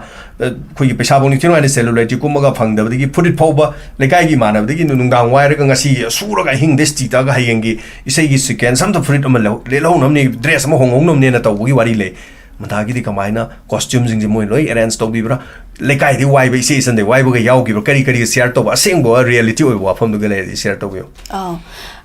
makeup see makeup Kimatang Zimagi Dramadi, Chanarame Matamda, Drama give the room hall, the guy makeup tamuba, makeup artist in Haitare, and the minor kerame. I took a makeup ki material ki quality se, Yam Pataba, Aquatic the Kangde do Matamda, Skabam to Karakira, Noraga to Pasare, I can Kanbado. Matam Dugi, a quickie was it foundation ze pen stick and Amasinarame, pancake amaga, and the pen stick has a lupa supnagi lupa kun mga kakpi. Other than a kerame, Aduka move pancake high pajama, Yankaitakina Zama, the mina pyramid, pancakes in a kamina season again, the mai the guitar pasina kori, could loin to Namatado in Neva, or honing bodo. Aduga matam dugi makeup sake a mind of Hamatam da quickie, see the lie ekpodo. Adugi mong the kerame, Maisida, Isagi oiba saxi, Gemera the tabangam deva. Norongo holani, Norongo ba Jabang, Amada quickie pishum yekpa, mid yekpa, the lip yekpa nose yekpa, Duga chapman and a makeup se the quality am yoram de haitare aduga makeup se karino habsu khangam daba haitare koi drama daga ngoraga thorok drama gi makeup tu ne batawrami se adagi costume gi matang jina mu kamai tawge da costume designer yoram de thade ya dabagi ga sum tha bai wane ba aduga gadagi art director guy se thari ni yoram de matam da costume si ga akoina lekai degi imanabi degi kai degi koi jana ba yenga ga de nga ke du changni ga haiba sin du khanga ga ko haing de du dress changni ga haise wai ba koi cha toine leiba ngam ga na leiduine leiba se kamai tawge do sik brand ga am leire dana adu brand se ningi ada se ningi degi khara quality leiba na traga di setna dre dana matam du de masing yam ga loire ba more gi oigera awai bo oigera ma oigera dum masing yam loire sin guding gi director na di dress hongo haiduine ba koi di putok te yadamnina koi gi dress masing ji yamna bana admain tawrame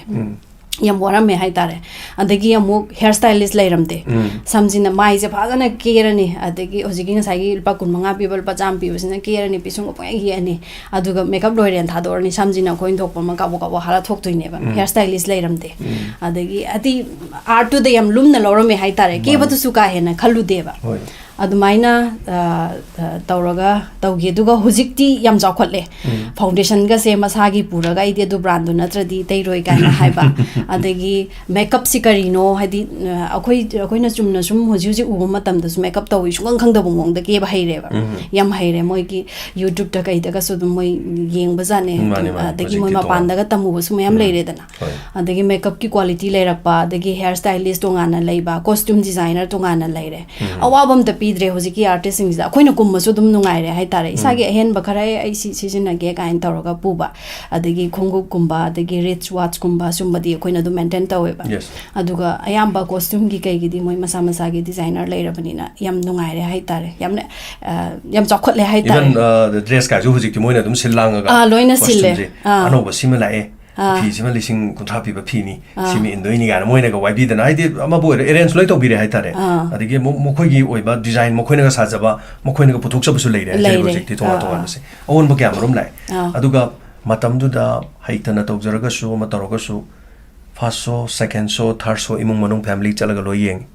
hauji loi heire film bibit wangi HD quality puthwe first show second show third show sanadre film से चौथरे लो याब्रा चौखले लो भी इसाई पुनिंग दा करी ले मसी करी ने खन बे इसा की वखन ओय खितंग थम भी करी ओय ने ले मसे 2 days discourse and anda koi gi sine actors gi na sillaga su pangtokhi sigi matang da film se sum khara sum handare hai tare akoi na ga thorok matam du da di asmani puri film ne ga hindi film ga kautho go mani puri film yengam me ba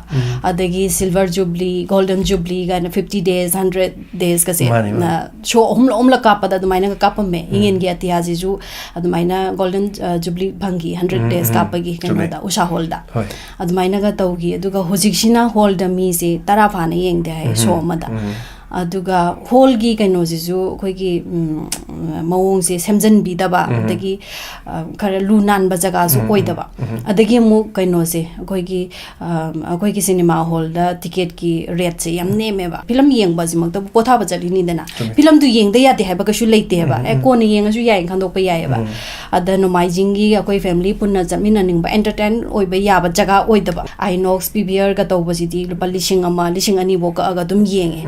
AC room du da de yam chawba ka su oide hall macha macha thammaga phambam ga ji di yam nungai re cinema du yeng dra su tummaga leibada nungai re hai tare anduga akoi gi si de sida sum handare se aina khanjabada hall jima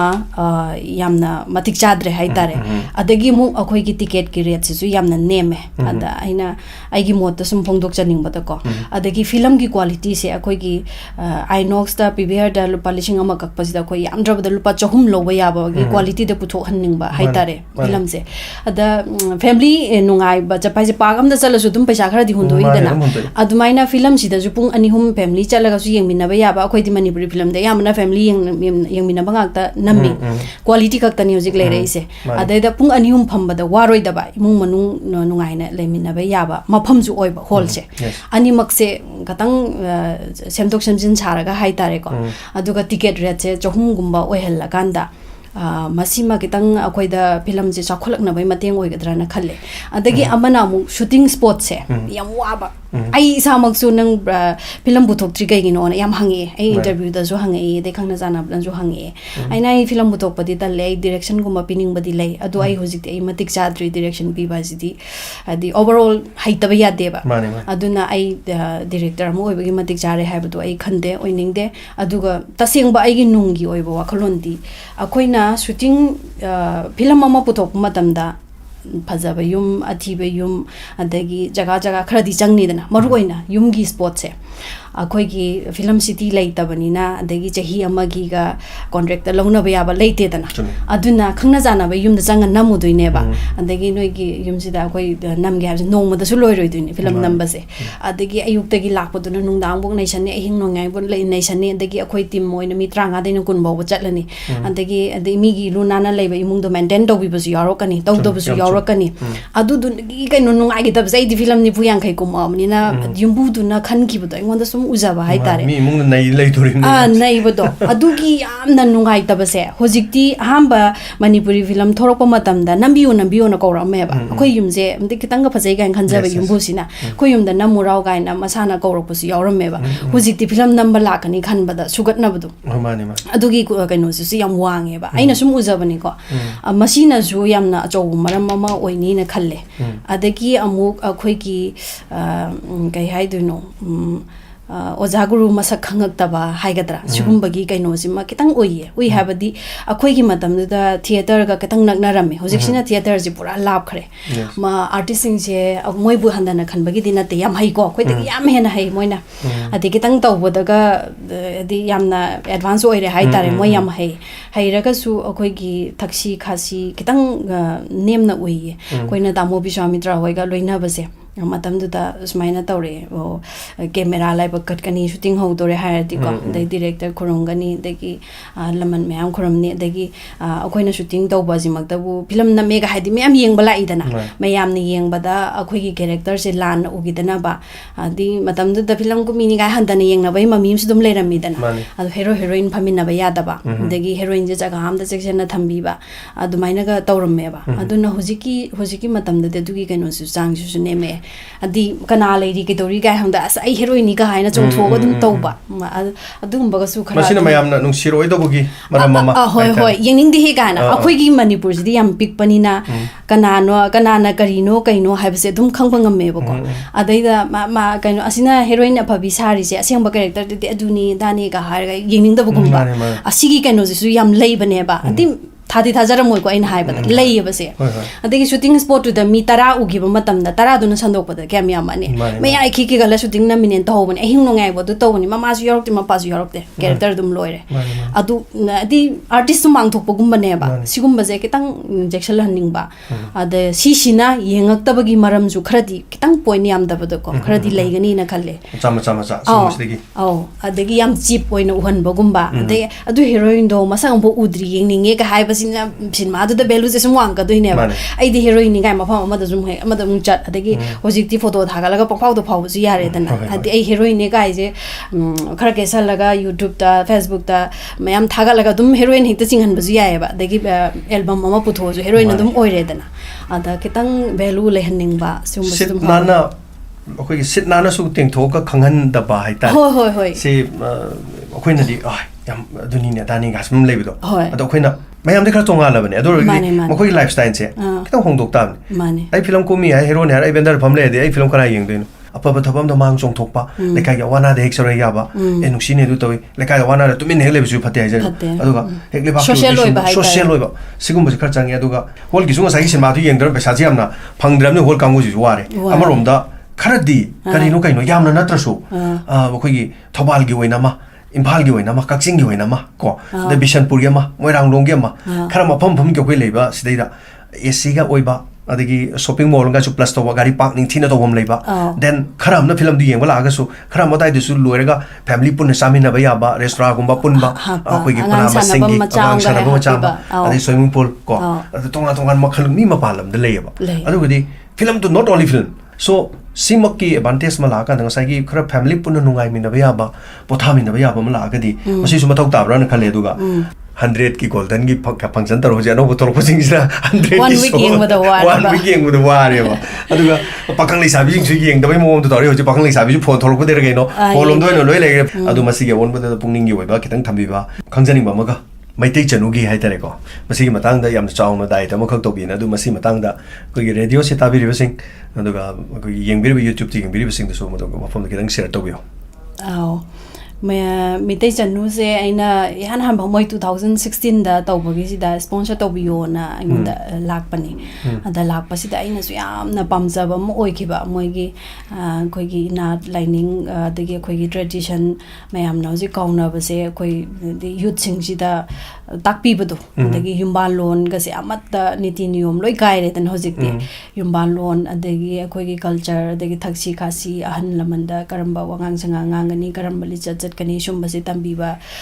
kano ni na hade present amani na dumai hai aina hatu ti yam phaina yangam mating pange na haraga koi gi second runner sub ki 30000 gi cash prize aina ngambane adu kanda aina yamna thawai yauna yam nushina yawe adu gi kano beauty pageant se moi gi event ka ke mayam to bujane adu di yaude du ganu mi gi kano sida aina second runner sub ki cash prize bi base thoe andagi mu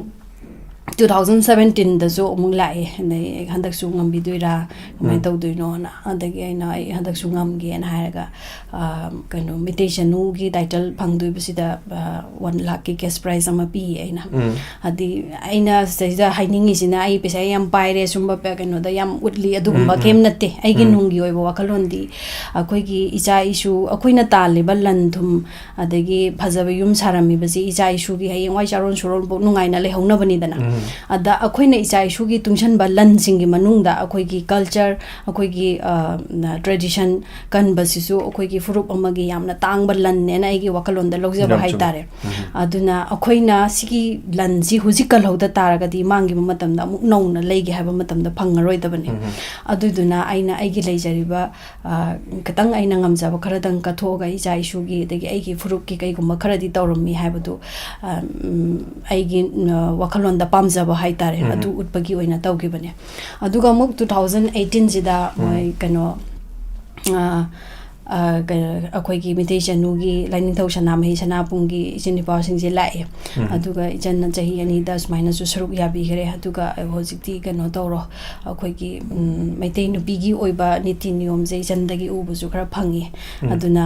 ꯀꯩꯅꯣ ꯍꯥꯏꯗꯤ ꯑꯩꯈꯣꯏꯒꯤ programme coordinator ꯑꯣꯏꯅ ꯂꯩꯕꯤꯌꯣꯅ ꯍꯥꯏꯌꯦ ꯍꯥꯏꯗꯤ suggestion ꯀꯩꯀꯩ ꯁꯨꯝ ꯑꯗꯩ ꯄ꯭ꯔꯣꯒ꯭ꯔꯥꯝꯁꯦ ꯀꯃꯥꯏꯅ ꯇꯧꯔ ꯐꯖꯍꯟꯒꯅꯤꯒ ꯑꯗꯨꯝꯕ ꯁꯨꯝ ꯂꯧꯅꯤꯡꯕ ꯖꯥꯠꯅꯤ ꯑꯗꯣ ꯑꯣꯏꯕꯤꯌꯣꯅ ꯍꯥꯏ ꯑꯗꯩ ꯑꯗꯨ ꯅꯠꯇꯕ ꯐꯝ ꯑꯆꯧ ꯑꯆꯧꯕ ꯌꯥꯝ ꯍꯥꯏꯔꯝꯃꯦ ꯑꯩꯅ ꯑꯗꯨꯗꯤ ꯉꯝꯃꯣꯏ ꯑꯩꯒꯁꯨ ꯃꯇꯤꯛ ꯃꯄꯥ ꯆꯥꯗꯦꯅ ꯈꯜꯂꯤ ꯑꯩ ꯄ꯭ꯔꯣꯒ꯭ꯔꯥꯝ ꯀꯣꯑꯣꯔꯗꯤꯅꯦꯇꯔꯗꯣ ꯑꯗꯨꯝ ꯑꯣꯏꯔꯒꯦꯅ ꯍꯥꯏꯌꯦ ꯑꯗꯨꯒ ꯍꯧꯖꯤꯛꯀꯤ 2017ꯁꯦ ꯁꯤꯗꯩꯁꯤꯗ ꯑꯩ ꯖꯨꯔꯤ ꯑꯣꯏꯅꯁꯨ ꯐꯝꯍꯜꯂꯦꯕ ꯃꯣꯏꯅ ꯍꯥꯏꯗꯤ ꯑꯩꯈꯣꯏ ꯃꯩꯇꯩ ꯅꯨꯄꯤꯁꯤꯡꯁꯦ ꯁꯨꯝ ꯊꯤꯕꯗ ꯏꯆꯟꯅ ꯖꯨꯔꯤ ꯑꯣꯏꯕꯁꯦ ꯃꯇꯤꯛ ꯆꯥꯏꯌꯦꯅ ꯈꯜꯂꯦ ꯑꯣꯏꯕꯤꯌꯣꯅ ꯑꯁ ꯑꯩꯅ ꯑꯣꯏꯕꯗꯣ ꯑꯍꯟꯁꯤꯡꯗꯨꯒꯤ ꯃꯔꯛꯇ ꯅꯨꯡꯉꯥꯏꯒꯗ꯭ꯔꯥꯅꯦ ꯀꯥꯏꯅ ꯑꯩ ꯑꯗꯨꯝ ꯍꯥꯏꯌꯦ ꯑꯗꯨꯃꯥꯏꯅ ꯇꯧꯔꯒ ꯖꯨꯔꯤꯁꯨ ꯑꯣꯏꯔꯦ ꯑꯗꯨꯒ 2018ꯁꯤꯗ ꯑꯩꯅ ꯄ꯭ꯔꯣꯒ꯭ꯔꯥꯝ ꯀꯣꯑꯣꯔꯗꯤꯅꯦꯇꯔ ꯑꯣꯏꯅ ꯊꯧ ꯌꯥꯝ ꯐꯖꯅ ꯄꯨꯏ ꯍꯥꯏꯇꯥꯔꯦ ꯑꯗꯒꯤ ꯑꯩꯒꯤ ꯀꯂꯤꯛꯁꯤꯡꯁꯨ ꯑꯩꯅ ꯄꯨꯁꯜꯂꯦ ꯑꯩꯒꯤ ꯃꯇꯦꯡ ꯄꯥꯡꯉꯣ ꯁꯤꯗ ꯑꯩꯈꯣꯏꯒꯤ ꯄꯩꯁꯥ ꯌꯥꯝ ꯄꯥꯏꯔꯒ ꯇꯧꯕꯁꯨ ꯅꯠꯇꯦ ꯑꯗꯒꯤ ꯁꯦꯟꯗꯥꯟ ꯂꯝꯕꯤ ꯑꯣꯏꯅ ꯇꯧꯕꯁꯨ ꯅꯠꯇꯦ ꯑꯩꯈꯣꯏꯒꯤ ꯐꯨꯔꯨꯞꯀꯤ ꯑꯣꯏꯕ ꯀꯩꯒꯨꯝꯕ ꯈꯔ ꯊꯅꯝꯁꯤ ꯍꯥꯏꯕꯒꯤ ꯑꯗꯒꯤ ꯌꯨꯠꯁꯤꯡꯁꯤꯗ ꯀꯔꯤꯒꯨꯝꯕ ꯃꯦꯁꯦꯖ ꯈꯔ ꯄꯤꯕꯤꯅꯕ ꯇꯥꯛꯄꯤ ꯇꯝꯕꯤꯕꯒꯤ ꯇꯟꯖꯥ ꯑꯃ ꯂꯧꯕꯅꯤꯅ ꯃꯇꯦꯡ ꯄꯥꯡꯅꯁꯦꯅ ꯍꯥꯏꯔꯒ ꯑꯩ ꯀꯂꯤꯛꯁꯤꯡꯁꯨ ꯑꯗꯨꯝ ꯄꯨꯁꯜꯂꯦ ꯑꯗꯒꯤ ꯑꯩ ꯏꯁꯥꯃꯛꯁꯨ ꯏꯟꯚꯣꯜꯞ ꯇꯧꯔꯒ ꯑꯩꯅ ꯑꯉꯝꯕ ꯃꯇꯦꯡ ꯄꯥꯡꯉ ꯇꯧꯋꯦ ꯑꯗꯒꯤ ꯍꯧꯖꯤꯛꯃꯛꯁꯨ ꯑꯩꯈꯣꯏꯒꯤ 2019ꯒꯤ ꯀꯩꯅꯣ October 20ꯗ ꯍꯧꯗꯣꯔꯦ 2019ꯒꯤ ꯑꯣꯗꯤꯁꯟꯁꯤꯗ September 22ꯗ ꯑꯣꯗꯤꯁꯟ ꯇꯧꯈ꯭ꯔꯦ ꯑꯗꯨꯗ ꯑꯩꯁꯦ ꯑꯣꯗꯤꯁꯟꯒꯤ ꯖꯨꯔꯤ ꯑꯣꯏꯅ ꯐꯝꯃꯦ ꯑꯗꯨꯒ ꯕꯪꯒ꯭ꯂꯥꯗꯦꯁꯇꯒꯤ ꯀꯟꯇꯦꯁꯇꯦꯟ ꯑꯃꯁꯨ ꯂꯥꯛꯑꯦ ꯌꯥꯝ ꯅꯨꯡꯁꯤ ꯍꯟꯗꯛꯇꯤ ꯑꯗꯒꯤ ꯑꯁꯥꯝꯗꯒꯤ ꯑꯃꯨꯛ ꯀꯩꯅꯣ ꯀꯟꯇꯦꯁꯇꯦꯟ ꯑꯃ ꯌꯥꯎꯋꯦ ꯃꯤꯇꯩꯗꯤ ꯑꯣꯏꯕ ꯑꯗꯨꯒ ꯃꯄꯥꯟꯗ ꯂꯩꯔꯕꯅꯤꯅ ꯑꯩꯈꯣꯏꯒꯤ ꯀꯜꯆꯔ ꯑꯗꯩ ꯇ꯭ꯔꯦꯗꯤꯁꯟꯁꯦ ꯂꯣꯏꯅ ꯀꯥꯎꯈ꯭ꯔꯦꯗꯅ ꯂꯣꯟ ꯐꯥꯎꯕ ꯐꯖꯅ ꯉꯥꯡꯅꯗ꯭ꯔꯦ ꯍꯥꯏꯇꯥꯔꯦ ꯑꯥꯗꯗꯤ ꯑꯗꯨꯒ ꯑꯩꯈꯣꯏꯒꯤ ꯍꯧꯖꯤꯛꯀꯤ ꯃꯤꯇꯩ ꯆꯅꯨ ꯄꯦꯖꯦꯟꯁꯤꯗ ꯅꯨꯃꯤꯠꯇꯨꯒꯤ ꯑꯣꯏꯕ ꯄꯦꯖꯦꯟꯁꯤꯗꯗꯤ ꯀꯩꯁꯨ ꯑꯩꯈꯣꯏꯅ ꯎꯊꯣꯛꯅꯤꯡꯉꯤꯁꯤ ꯌꯥꯎꯗꯦ ꯍꯥꯏꯇꯥꯔꯦ ꯑꯣꯗꯤꯁꯟ ꯇꯧꯈꯤꯕꯗꯒꯤꯅ ꯑꯩꯈꯣꯏꯒꯤ ꯕ꯭ꯌꯨꯇꯤ ꯄꯦꯖꯦꯟ ꯅꯨꯃꯤꯠꯁꯦ ꯁꯤ ꯐꯥꯎꯕꯒꯤ ꯊꯥ ꯑꯃꯒꯤ ꯃꯌꯥ ꯃꯇꯝ ꯐꯪꯕꯁꯦ ꯁꯤꯁꯤꯗꯅꯦꯕ ꯑꯩꯈꯣꯏꯅ ꯇꯥꯛꯄꯤꯔꯤꯁꯦ ꯑꯗ ꯑꯩꯒꯤ ꯑꯣꯏꯅꯗꯤ ꯏꯟꯚꯣꯜꯞꯃꯦꯟꯁꯦ ꯑꯩꯈꯣꯏꯒꯤ ꯄꯦꯖꯦꯟꯁꯤꯒꯤ ꯀꯃꯥꯏꯅ ꯇꯧꯕ ꯑꯗꯒꯤ ꯃꯣꯏꯒꯤ ꯑꯋꯥꯠ ꯑꯄꯥ ꯑꯗꯒꯤ ꯃꯐꯝ ꯑꯣꯏꯔꯣꯀꯣ ꯑꯣꯗꯤꯁꯟ ꯇꯧꯐꯝꯒꯨꯝꯕ ꯑꯗꯩ ꯒ꯭ꯔꯨꯃꯤꯡ ꯇꯧꯐꯝꯒꯨꯝꯕ ꯑꯗꯩ ꯒ꯭ꯔꯨꯃꯤꯡꯁꯤ ꯀꯅꯥꯅ ꯇꯧꯍꯟꯅꯤ ꯑꯗꯒꯤ ꯋꯥꯛ ꯆꯠꯄꯁꯤ ꯀꯅꯥꯅ ꯇꯝꯅꯤ ꯀꯥꯏ ꯑꯗꯨꯝꯕꯒꯤ ꯀꯩꯅꯣꯁꯤ ꯆꯦꯟꯕ ꯑꯗꯨꯒ ꯑꯩꯈꯣꯏꯅ ꯊꯥ ꯑꯃꯁꯤꯗ ꯀꯩꯅꯣ ꯀꯧꯋꯦꯕ ꯑꯩꯈꯣꯏꯒꯤ ꯃꯤꯇꯩꯒꯤ ꯑꯣꯏꯕ ꯌꯥꯝꯅ ꯈꯪ ꯍꯩꯔꯕ ꯍꯥꯏꯇꯥꯔꯦ ꯑꯣꯖꯥ ꯃꯨꯇ꯭ꯋꯥ ꯕꯍꯥꯗꯨꯔ ꯍꯣꯏꯒꯨꯝꯕ ꯃꯃꯤꯡ ꯂꯩꯔꯕ ꯍꯥꯏꯇꯥꯔꯦ ꯅꯥꯠꯀꯤ ꯃꯔꯝꯗ ꯑꯗꯒꯤ ꯑꯣꯖꯥ ꯃꯨꯇ꯭ꯋꯥ ꯍꯣꯏꯗꯤ ꯇ꯭ꯔꯦꯗꯤꯁꯟꯒꯤ ꯃꯔꯝꯗꯁꯨ ꯌꯥꯝ ꯈꯪꯉꯤꯗꯅ ꯑꯗ ꯃꯣꯏꯁꯤꯅ ꯇꯥꯛꯄꯤꯕ ꯍꯥꯏꯇꯥꯔꯦ ꯑꯗꯒꯤ ꯑꯩꯈꯣꯏꯒꯤ ꯂꯥꯏꯐꯝ ꯂꯦꯟꯁꯤꯡꯁꯤꯗꯒ ꯆꯠꯇꯅ ꯃꯤꯇꯩꯒꯤ ꯑꯣꯏꯕ ꯂꯥꯏꯐꯝꯁꯦ ꯁꯤꯒꯤ ꯂꯥꯏꯁꯤ ꯁꯨꯃꯥꯏꯅ ꯇꯧꯕꯗꯒꯤ ꯂꯥꯠꯈꯤꯕꯅꯤ ꯁꯨꯃꯥꯏꯅ ꯈꯨꯔꯨꯝꯒꯗꯕꯅꯤ ꯀꯥꯏꯅ ꯇꯥꯛꯄꯤꯕ ꯑꯗꯒꯤ ꯋꯥꯏ ꯇꯩꯕꯁꯤ ꯀꯃꯥꯏꯅ ꯑꯗꯤ ꯍꯧꯖꯤꯛꯀꯥꯟꯗꯤ ꯆꯦꯛꯀꯤꯌꯨꯝꯒꯨꯝꯕ ꯑꯌꯥꯝꯕ ꯁꯥꯟꯅꯔꯕꯅꯤꯅ ꯋꯥꯏ ꯇꯩꯕꯩ ꯅꯤꯇꯤ ꯅꯤꯌꯣꯝꯒꯁꯤꯁꯨ ꯌꯥꯝ ꯀꯥꯏꯅꯔꯦꯗꯅ ꯑꯗꯒꯤ ꯃꯣꯞꯅꯒ ꯇꯧꯔꯒ ꯇꯩꯔ ꯁꯝꯖꯟꯈꯤꯕꯗꯣ ꯑꯗꯨꯕꯨ ꯑꯩꯈꯣꯏꯒꯤ ꯑꯣꯏꯕ ꯀꯩꯅꯣꯁꯤꯗꯤ ꯆꯠꯅꯕꯤꯁꯤꯗꯤ ꯈꯤꯇꯪꯗꯤ ꯉꯥꯛꯅ ꯊꯝꯕꯗꯣ ꯃꯊꯧ ꯇꯥꯕ꯭ꯔꯥꯅ ꯑꯗ ꯋꯥꯏ ꯇꯩꯕꯁꯤ ꯀꯔꯣꯝꯗꯩ ꯍꯧꯔ ꯀꯔꯣꯝꯗ ꯂꯣꯏꯁꯜꯂꯤ ꯀꯔꯝꯕ ꯃꯑꯣꯡꯗ ꯇꯩꯅꯤ ꯀꯥꯏꯅ ꯑꯗꯨꯝꯕꯒꯁꯦ ꯍꯦꯛ ꯇꯝꯕꯤꯕ ꯑꯗꯒꯤ ꯐꯅꯦꯛ ꯁꯦꯠꯄꯁꯤꯁꯦ ꯑꯩꯈꯣꯏꯅ ꯐꯅꯦꯛ ꯁꯦꯠꯂꯦ ꯍꯧꯖꯤꯛꯇꯤ ꯐꯅꯦꯛꯇꯤ ꯌꯥꯝ ꯁꯦꯠꯅꯔꯦꯅ ꯈꯜꯂꯦ ꯁꯦꯠꯄꯁꯦ ꯄꯪꯁꯦꯠꯇ ꯁꯦꯠꯄ ꯅꯠꯇꯕ ꯐꯅꯦꯛ ꯁꯦꯠꯄ ꯃꯇꯝꯗ ꯈꯣꯡꯒꯤ ꯀꯔꯝꯕ ꯖꯒꯥꯗ ꯇꯥꯍꯟꯅꯤ ꯑꯗꯒꯤ ꯀꯔꯣꯝꯗ ꯌꯦꯞꯀꯅꯤ ꯀꯥꯏꯅ ꯁꯨꯝꯕꯒꯁꯨ ꯇꯝꯕꯤꯌꯦ ꯑꯗꯒꯤ ꯊꯛꯁꯤ ꯀꯥꯁꯤ ꯑꯗꯒꯤ ꯌꯨꯝ ꯄꯥꯜꯂꯀꯥꯟꯗ ꯀꯔꯝꯕ ꯂꯣꯟꯆꯠ ꯆꯠꯀꯅꯤ ꯑꯗꯒꯤ ꯏꯄꯥ ꯍꯥꯏꯁꯤꯅ ꯀꯩꯅꯣ ꯏꯃꯥ ꯍꯥꯏꯁꯤꯅ ꯀꯩꯅꯣ ꯁꯨꯝꯕꯒꯁꯦ ꯌꯥꯝ ꯅꯩꯅꯕ ꯑꯗꯩ ꯑꯩ ꯏꯁꯥꯃꯛꯁꯨ ꯑꯗꯨ ꯁꯤꯗꯩꯁꯤꯗ ꯄ꯭ꯔꯣꯒ꯭ꯔꯥꯝ ꯀꯣꯑꯣꯔꯗꯤꯅꯦꯇꯔ ꯑꯣꯏꯅ ꯑꯍꯟꯁꯤꯡꯅ ꯉꯥꯡꯕꯁꯤꯁꯨ ꯑꯗꯨꯝ ꯇꯥꯁꯜꯍꯧꯕ ꯍꯥꯏꯇꯥꯔꯦ ꯑꯩꯅꯁꯨ ꯌꯥꯝꯅꯁꯨ ꯄꯥꯝꯖꯩꯌꯦ ꯑꯗꯒꯤ ꯃꯍꯩ ꯇꯝꯕꯁꯤꯃꯛꯇꯕꯨ ꯂꯣꯏꯕ ꯅꯥꯏꯕ ꯅꯠꯇꯦꯗꯅ ꯑꯩ ꯈꯔꯕꯨꯗꯤ ꯈꯪꯖꯔꯦ ꯈꯪꯉꯒꯁꯨ ꯑꯩ ꯌꯥꯝ ꯃꯇꯤꯛ ꯆꯥꯏꯌꯦꯅ ꯑꯩ ꯈꯟꯖꯗꯦ ꯀꯩꯁꯨ ꯈꯪꯗꯕ ꯃꯌꯥꯝ ꯑꯃ ꯂꯩꯔꯤ ꯑꯗ ꯃꯣꯏꯒꯤ ꯁꯨꯝ ꯄꯨꯟꯅ ꯑꯩꯁꯨ ꯃꯣꯏꯗ ꯇꯥꯛꯄꯗꯣ ꯑꯩꯅꯁꯨ ꯇꯥꯖꯍꯧꯕ ꯑꯗꯩ ꯑꯩꯅ ꯑꯈꯪꯕ ꯈꯔꯁꯨ ꯃꯣꯏꯗ ꯑꯗꯨꯝ ꯇꯥꯛꯄ ꯁꯖꯦꯁꯟ ꯇꯧꯕ ꯍꯥꯏꯇꯥꯔꯦ ꯑꯗꯨꯁꯨ ꯑꯗꯨꯝ ꯇꯧꯕꯒꯤ ꯑꯣꯏꯅ ꯌꯥꯎꯕꯅꯦ ꯑꯗꯣ ꯑꯗꯩ ꯑꯩꯈꯣꯏꯒꯤ ꯀꯟꯇꯦꯁꯇꯦꯟꯁꯤꯡꯁꯦ ꯑꯍꯥꯟꯕꯗ 15 ꯑꯗꯨꯃꯥꯏꯅ ꯊꯣꯛꯑꯝꯃꯦ ꯑꯗ ꯍꯟꯗꯛꯇꯤ 29 ꯂꯧꯋꯦ ꯀꯩꯒꯤꯅꯣ ꯍꯥꯏꯕ ꯃꯇꯝꯗ ꯅꯨꯃꯤꯠꯇꯨꯒꯤ ꯑꯩꯈꯣꯏ ꯄꯦꯖꯦꯟꯁꯦ ꯊꯨꯅ ꯂꯣꯏꯁꯤꯟꯈꯤꯕ ꯑꯗꯩ ꯃꯁꯛ ꯐꯖꯕ ꯉꯥꯛ ꯈꯟꯒꯠꯄ ꯑꯩꯈꯣꯏꯗ ꯃꯊꯧ ꯇꯥꯗꯦ ꯍꯥꯏꯌꯦ ꯑꯩꯈꯣꯏꯒꯤ ꯏꯄꯥꯅ ꯑꯩꯈꯣꯏꯒꯤ ꯏꯕꯨꯡ ꯋꯥꯔꯦꯞꯄꯁꯦ ꯃꯥꯅ ꯍꯥꯏꯕꯗ ꯑꯩꯅ ꯌꯥꯝ ꯌꯥꯖꯅꯤꯡꯉꯦ ꯍꯥꯏꯇꯥꯔꯦ ꯑꯩꯈꯣꯏꯗꯤ ꯑꯩꯈꯣꯏꯒꯤ ꯅꯥꯠ ꯀꯜꯆꯔꯁꯦ ꯇꯝꯕꯤꯒे ꯍꯥꯏꯕꯅꯤ ꯃꯤ ꯌꯥꯝꯅ ꯇꯥꯛꯅꯤꯡꯕꯅꯦ ꯑꯗꯣ ꯉꯝꯗꯕꯒꯤ ꯋꯥꯅꯤ ꯍꯥꯏꯗꯤ ꯄꯩꯁꯥꯒꯤ ꯀꯩꯒꯤ ꯄ꯭ꯔꯣꯕ꯭ꯂꯦꯝ ꯃꯌꯥꯝ ꯑꯃ ꯂꯩꯗꯅ ꯁꯤꯟ ꯂꯥꯡꯕꯒꯤ ꯆꯪꯕꯅꯤ ꯉꯝꯗꯕꯩ ꯋꯥꯅꯤ ꯑꯗꯨ ꯇꯉꯥꯏ ꯐꯗꯅ 18 ꯑꯁꯤꯐꯥꯎꯗꯤ ꯑꯩꯈꯣꯏꯒꯤꯗꯤ ꯑꯣꯗꯤꯁꯟ ꯍꯦꯛ ꯄꯥꯁ ꯇꯧꯕ ꯇꯧꯕꯗꯒꯤ ꯑꯣꯗꯤꯁꯟ ꯌꯥꯎꯕ ꯂꯥꯛꯄꯁꯨ ꯃꯤꯇꯩ ꯆꯅꯨꯅꯦꯅ ꯈꯜꯂꯦꯕ ꯀꯩꯅꯣꯗ ꯑꯩꯈꯣꯏꯒꯤ ꯃꯤꯇꯩ ꯅꯨꯄꯤ ꯑꯃ ꯑꯣꯏꯅ ꯑꯩꯈꯣꯏ ꯂꯥꯏꯅꯤꯡ ꯂꯥꯏꯁꯣꯟꯁꯦ ꯇꯝꯖꯒꯦꯅ ꯂꯥꯛꯑꯕꯅꯦꯕ ꯑꯩꯈꯣꯏꯅ ꯉꯝꯗꯕꯒꯤ ꯈꯟꯅꯕ ꯈꯔ ꯈꯜꯍꯧꯕꯒꯤ ꯋꯥꯅꯤ ꯑꯗꯩꯗ ꯑꯩꯈꯣꯏꯅ ꯀ꯭ꯂꯥꯁꯁꯦ ꯄꯤꯕꯤꯔꯒ ꯅꯨꯃꯤꯠꯇꯨꯒꯤ ꯐꯥꯔꯁ ꯁꯦꯀꯦꯟ ꯑꯊꯣꯏ ꯑꯍꯦꯟ ꯇꯥꯟꯅꯕꯁꯤꯗꯤ ꯃꯁꯥꯅ ꯑꯗꯨꯝ ꯇꯥꯖꯔꯕꯅꯤ ꯃꯣꯏ ꯀꯨꯟꯃꯥꯄꯟꯁꯤꯗ ꯑꯩꯈꯣꯏꯅ ꯂꯥꯏꯐꯝꯂꯦꯟ ꯆꯠꯇꯅ ꯇꯥꯛꯄꯤ ꯇꯝꯕꯤꯔꯤ ꯃꯌꯥꯝꯁꯦ ꯃꯣꯏ ꯈꯔ ꯍꯩꯖꯍꯧꯖꯅꯨ ꯈꯔ ꯌꯥꯝꯅ ꯇꯧꯁꯦꯅ ꯍꯟꯗꯛꯇꯤ 19 ꯂꯧꯋꯦ ꯑꯣꯗꯤꯁꯟꯗꯒꯤ ꯁꯦꯂꯦꯛꯁꯟ ꯇꯧꯕ ꯍꯥꯏꯇꯥꯔꯦ ꯂꯥꯏꯐꯝꯂꯦꯟꯗ ꯆꯠꯄ ꯁꯤꯒꯨꯝꯕ ꯃꯌꯥꯝꯁꯦ ꯍꯩꯖꯍꯧꯁꯅꯨꯅ ꯀꯟꯇꯦꯁꯇꯦꯟ 19 ꯈꯟꯒꯠꯂꯒ ꯍꯧꯖꯤꯛ ꯇꯥꯛꯄꯤ ꯇꯝꯕꯤꯔꯤ ꯍꯥꯏꯇꯥꯔꯦ ꯁꯦꯂꯨꯂꯣꯏꯗꯁꯤꯗ ꯀꯩꯅꯣ ꯇꯧꯕꯤꯈꯤꯕ ꯂꯩꯕꯤꯕ꯭ꯔꯥ ꯐꯤꯜꯝ ꯌꯥꯎꯕꯤꯈꯤꯕꯗꯤ ꯂꯩꯕꯤꯕ꯭ꯔꯥ ꯁꯦꯂꯨꯂꯣꯏꯗꯇꯗꯤ ꯌꯥꯎꯈꯤꯗꯦ ꯍꯥꯏꯁꯦ ꯑꯃ ꯃꯨꯔꯠꯀ ꯇꯧꯔꯒ ꯅꯝꯅꯦꯅ ꯑꯌꯨꯛꯀꯤ ꯁꯤꯡꯒꯥꯔꯩ ꯍꯥꯏꯕ꯭ꯔꯥ ꯑꯗꯨꯃꯥꯏꯅ ꯑꯃ ꯅꯝꯅꯦꯅ ꯇꯧꯔꯝꯃꯦ ꯑꯗꯨꯗꯒꯤ ꯑꯗꯨꯝ ꯅꯝꯈꯤꯗ꯭ꯔꯦ ꯍꯥꯏꯇꯥꯔꯦ ꯁꯦꯂꯨꯂꯣꯏꯗꯅ ꯁꯤꯙꯔꯛꯄ ꯗꯤꯖꯤꯇꯦꯜ ꯐꯤꯂꯝꯅ ꯊꯣꯔꯛꯄ ꯑꯗꯨꯒꯤ ꯁꯤꯟꯅꯕ ꯃꯇꯥꯡ ꯑꯣꯏꯕꯗꯒꯤ ꯁꯦꯂꯨꯂꯣꯏꯗꯁꯦ ꯑꯗꯨꯝ ꯅꯝꯅꯈꯤꯗ꯭ꯔꯦ ꯑꯗꯨꯒꯤ ꯃꯇꯝꯗꯨꯗꯒꯤ ꯗꯤꯖꯤꯇꯦꯜꯗ ꯑꯗꯨꯝ ꯆꯪꯈ꯭ꯔꯦ ꯍꯥꯏꯇꯥꯔꯦ ꯁꯦꯂꯨꯂꯣꯏꯗꯅ ꯑꯃꯨꯛ ꯃꯥꯒꯤ ꯀꯩꯅꯣꯁꯨ ꯕꯖꯦꯠ ꯕꯖꯦꯠꯁꯦ ꯆꯥꯎꯅ ꯊꯥꯗꯕ ꯃꯥꯔꯀꯦꯠꯅ ꯄꯤꯛꯄ ꯗꯤꯖꯤꯇꯦꯜꯒꯤꯅ ꯑꯃꯨꯛ ꯑꯩꯈꯣꯏꯒꯤ ꯕꯖꯦꯠ ꯄꯤꯛꯑꯒ ꯃꯥꯔꯀꯦꯠꯁꯦ ꯑꯗꯨꯝ ꯈꯔ ꯆꯠꯅꯕ ꯌꯥꯕꯒꯤ ꯆꯥꯡꯗ ꯂꯩꯔꯛꯄ ꯍꯥꯏꯇꯥꯔꯦꯅꯦ ꯐꯤल्मꯁꯤ ꯁꯣꯏꯅꯥꯏꯔꯕ ꯊꯃꯣꯏꯁꯤꯒꯤ ꯃꯇꯥꯡ ꯍꯥꯏꯇꯥꯔꯦ ꯁꯦꯌꯔ ꯇꯧꯕꯤꯕ ꯌꯥꯕ ꯈꯤꯇꯪ ꯍꯥꯏꯕꯤꯌꯨ ꯁꯣꯏꯅꯥꯏꯔꯕ ꯊꯃꯣꯏꯁꯤꯁꯨ ꯑꯩꯅ ꯉꯁꯥꯏ ꯀꯕꯣꯛꯂꯩ ꯒꯤ ꯐꯤꯂꯝ ꯅꯝꯃꯝꯗꯥꯏꯗ ꯌꯥꯝ ꯋꯥꯈꯤꯕꯗꯣ ꯑꯗꯨꯃꯥꯏꯅ ꯑꯃꯨꯛ ꯑꯩꯁꯦ ꯀꯕꯣꯛꯂꯩ ꯃꯊꯪꯗ ꯏꯕꯦꯅꯤ ꯅꯝꯃꯦꯀꯣ ꯀꯕꯣꯛꯂꯩꯒꯤ ꯆꯍꯤ 1-2 ꯀꯥꯟꯅꯔꯀꯥꯟꯗ ꯏꯕꯦꯅꯤꯃꯨꯛ ꯅꯝꯃꯦ ꯑꯗꯒꯤ ꯏꯕꯦꯅꯤꯒꯤ ꯃꯇꯨꯡꯗ ꯆꯍꯤ ꯌꯥꯝꯅ ꯀꯥꯟꯅꯔꯒ ꯆꯍꯤ 4ꯒꯨꯝꯕ ꯑꯗꯨꯃꯥꯏꯅ ꯀꯥꯟꯅꯔꯝꯗꯧ ꯃꯥꯜꯂꯦ ꯑꯗꯨꯒ ꯁꯣꯏꯅꯥꯏꯔꯕ ꯊꯃꯣꯏꯁꯤ ꯂꯧꯕꯅꯦꯕ ꯁꯤꯒꯤ ꯂꯧꯔꯝꯗꯥꯏꯁꯤꯗ ꯑꯩꯁꯦ ꯏꯝꯐꯥꯜꯗ ꯂꯩꯔꯦ ꯇꯥꯕꯗꯒꯤ ꯐꯤꯂꯝꯒꯤ ꯃꯔꯤ ꯂꯩꯅꯕꯁꯤꯡꯅ ꯌꯥꯝꯅ ꯍꯥꯏꯕ ꯂꯥꯛꯑꯦ ꯍꯥꯏꯇꯥꯔꯦ ꯑꯗꯩꯗ ꯑꯩ ꯏꯆꯥꯅꯨꯄꯥꯁꯦ ꯄꯤꯛꯏ ꯆꯍꯤ 1.5 ꯑꯗꯨꯃꯥꯏꯅ ꯁꯨꯔꯛꯇ ꯉꯥꯏꯔꯤ ꯑꯗꯩꯅ ꯑꯩ ꯑꯉꯥꯡ ꯄꯤꯛꯏ ꯊꯥꯗꯣꯛꯑꯝꯕ ꯅꯨꯡꯉꯥꯏꯇꯦ ꯑꯩꯁꯦ ꯑꯉꯥꯡꯁꯦ ꯈꯔ ꯀꯦꯌꯔ ꯂꯧꯕ ꯇꯥꯏꯞꯁꯨ ꯑꯣꯏ ꯑꯗꯩ ꯄꯪꯒꯣꯟꯗ ꯍꯨꯟꯗꯣꯛꯑꯒ ꯆꯠꯄꯗꯣ ꯑꯣꯏꯗꯕ ꯑꯩꯅ ꯑꯉꯥꯡꯁꯦ ꯄꯤꯛꯏ ꯑꯩꯗꯤ ꯐꯤꯂꯝꯗꯤ ꯇꯧꯕ ꯌꯥꯕꯗꯤ ꯇꯧꯔꯦ ꯃꯌꯥꯝꯅꯁꯨ ꯈꯪꯕꯤꯔꯦ ꯑꯩ ꯐꯤꯂꯝꯕꯨ ꯎꯁꯤꯠꯇꯕ ꯑꯗꯩ ꯑꯃꯨꯛ ꯍꯟꯅ ꯀꯨꯝꯃꯔꯣꯏ ꯍꯥꯏꯕꯒꯤ ꯋꯥꯗꯤ ꯅꯠꯇꯦ ꯑꯩ ꯑꯗꯩ ꯐꯦꯃꯤꯂꯤꯒꯤꯁꯨ ꯈꯤꯇꯪ ꯈꯟꯅꯤꯡꯉꯦꯅ ꯑꯗꯨꯃꯥꯏꯅ ꯍꯥꯏꯔꯒ ꯑꯩꯁꯦ ꯀꯨꯏꯅ ꯁꯨꯝ ꯂꯧꯗꯅ ꯂꯥꯛꯑꯦ ꯑꯗꯒꯤꯗꯤ ꯕꯣꯅꯦꯝꯁꯤꯅ ꯃꯥꯁꯦ ꯈꯔ ꯇꯧꯔꯗꯤ ꯇꯧꯁꯤ ꯀꯥꯏꯅ ꯑꯗꯨꯝ ꯉꯥꯏꯔꯒ ꯂꯩꯕꯗꯣ ꯆꯦ ꯌꯥꯗ꯭ꯔꯤꯕꯣ ꯀꯥꯏꯅ ꯃꯥꯁꯦ ꯁꯨꯝ ꯍꯥꯏꯔꯒꯀꯣ ꯑꯉꯥꯡ ꯄꯤꯛꯏ ꯍꯥꯏꯔꯒ ꯁꯨꯝ ꯊꯝꯕꯁꯤꯅ ꯆꯍꯤ 2.5 ꯑꯗꯨꯃꯥꯏꯅ ꯆꯪꯉꯝꯒꯅꯤ ꯃꯥꯅ ꯑꯩꯉꯣꯟꯗ ꯐꯤꯂꯝ ꯅꯝꯁꯦꯅ ꯍꯥꯏꯕ ꯂꯥꯛꯄꯁꯦ ꯑꯗꯒꯤꯗꯤ ꯃꯥꯅ ꯁꯨꯝ ꯉꯥꯡꯉꯛꯄꯗꯨꯒ ꯑꯗꯒꯤ ꯑꯩꯅꯁꯨ ꯑꯉꯥꯡꯁꯤ ꯆꯥꯎꯔꯛꯑꯦ ꯑꯗꯩ ꯑꯗꯨꯝ ꯑꯩꯁꯨ ꯄꯥꯝꯖꯩꯌꯦꯕ ꯐꯤꯂꯝꯁꯦ ꯌꯥꯝꯅ ꯑꯗ ꯅꯝꯕ ꯌꯥꯔꯦꯅ ꯈꯟꯕꯒꯤꯁꯤꯗ ꯁ꯭ꯀ꯭ꯔꯤꯞꯁꯦ ꯀꯃꯥꯏꯅ ꯇꯧꯁꯤꯒꯦꯅ ꯃꯥꯏꯁꯨ ꯁ꯭ꯀ꯭ꯔꯤꯞ ꯑꯃ ꯄꯨꯔꯛꯑꯝꯃꯦ ꯁ꯭ꯀ꯭ꯔꯤꯞ ꯑꯃ ꯄꯨꯔꯛꯑꯒ ꯔꯥꯏꯇꯔꯗꯤ ꯑꯗꯨꯝ ꯍꯦꯔꯣꯖꯤꯠ ꯅꯧꯔꯦꯕꯒꯤ ꯑꯗꯨꯝ ꯑꯣꯏꯕ ꯑꯗꯩꯗ ꯑꯗꯨꯒꯤꯁꯦ ꯌꯨꯝꯂꯣꯟꯅꯕ ꯑꯅꯤ ꯃꯔꯤ ꯂꯩꯅꯕꯒꯤ ꯑꯗꯨꯃꯥꯏꯅ ꯋꯥꯔꯤ ꯑꯣꯏꯌꯦꯕ ꯈꯔ ꯃꯣꯇꯥꯏ ꯁꯨꯗꯥꯏꯅꯕ ꯇꯥꯏꯞꯀꯤ ꯔꯣꯜ ꯑꯣꯏꯔꯒ ꯑꯩꯅ ꯍꯥꯟꯅꯗꯒꯤ ꯂꯧꯔꯛꯄ ꯔꯣꯜꯁꯦ ꯑꯗꯨꯃꯥꯏꯅ ꯑꯣꯏꯕ ꯑꯩꯅ ꯑꯁꯤꯒꯤ ꯔꯣꯜꯁꯤꯗ ꯑꯩ ꯃꯃꯥꯡꯒ ꯌꯥꯝ ꯅꯛꯅꯅꯤ ꯑꯗꯨ ꯅꯠꯇꯕ ꯏꯇꯣꯞ ꯇꯣꯞꯄ ꯔꯣꯜ ꯑꯃ ꯄꯥꯝꯃꯦꯅ ꯑꯩꯅ ꯍꯥꯏꯌꯦ ꯑꯗꯒꯤ ꯑꯃꯨꯛ ꯑꯩꯅ ꯐꯤꯖꯣꯜꯒꯁꯦ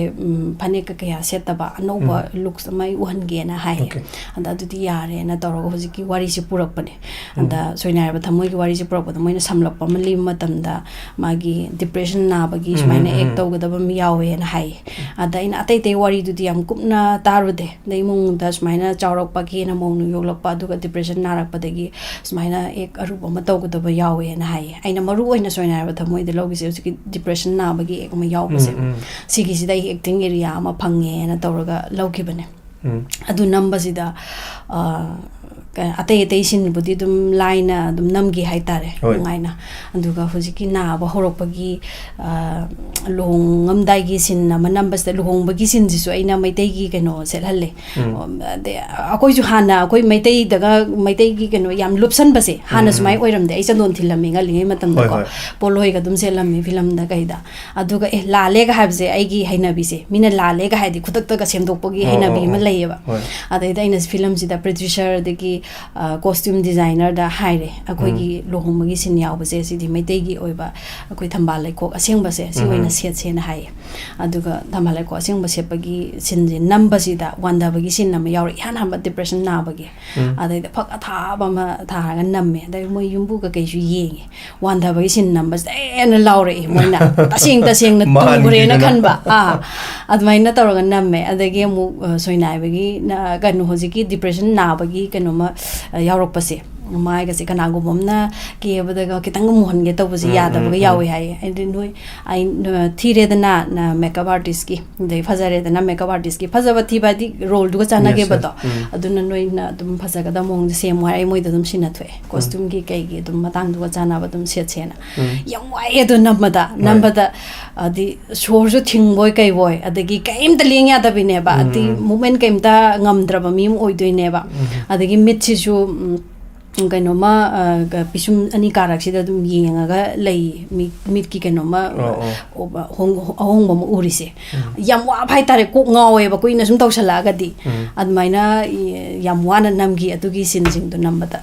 yam nuai je aduga atopa anoba hai tare adu atop project ka sagat pa anoba lakadaba kari ga leibibra project film ga leibibra hojik se film oina de aise ke alaude aduga hojik yamna wanari se film forum gi sine actor moi gi gills me am leiri dana de mwari se manipur film je kamai chokhoran gani singak tani hojik khanari se adagi mu aigi na mu icha chawshalak pa aigi mung je mi wat pai tare de aina yam chathok pa ngam dabaga adagi role se aina pamba role su ke ai thok daba aina pami na mayam na nek palai je anam bana aina thaim dei lorok pa role sum pam chap mana ba to pam aina adu de chimpa pure laina torani adu na tabama hotna ning bodo class 10 pass to bodo 10 han to sum tan bodo ati step by step sum honing bodo role to tongan ba hadi acting area pamba is soina da moi dai acting area depression na ba kaino ma ulli dana ka bok lai de zoi gi tongan ba ma uri dana adugumba mawong si pamba ada role si chanjana da bugumba kya laude aduga hoji si manipur gi oina han ba web series ama thoi website ta katang ba yeng ba phangba adugi series sidai saruk yari tishu akhoi gi dream gyan kano dream production na moi gi koi gi banner ama lei koi gi makeup artist akhoi gi gyan se the hojik film direction ga supire mona singhaw lak pada ga tawse magi training institute ama lei dream production banner sigi makhada adai du da ma se makeup ki institute am ja hange acting gi am jo hangba acting gi dai grooming gi adagi acting class pi bagi su dum he challe deki my students sing du da moina copy u gan hai bado da challaga unai hai tare aduga moi si kamaina acting budi tampire karamba jaga da moi si injan ji ge kaina sum khalak bado ganen ji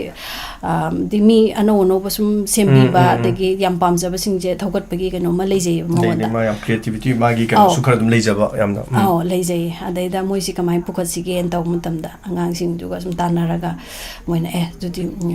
web series ema pandaga di ham tawnare koi manipur gi di tawdri anda puthok se na dmain tawgi bane ada ai isa se saruk yani hadi artist amoin saruk yani sai khallu deba moi gi web series taw dore na ngon degi adum suggestion lobal lai adegi team moina dum yawi adegi advertisement thadu oji haya du so dum ai yawrui ba ka hene yawsalu de hai tar ai ato to pathabak sum am lei bani na adegi no mo phone dore ade smain to role am lei re si kano lawra si na hai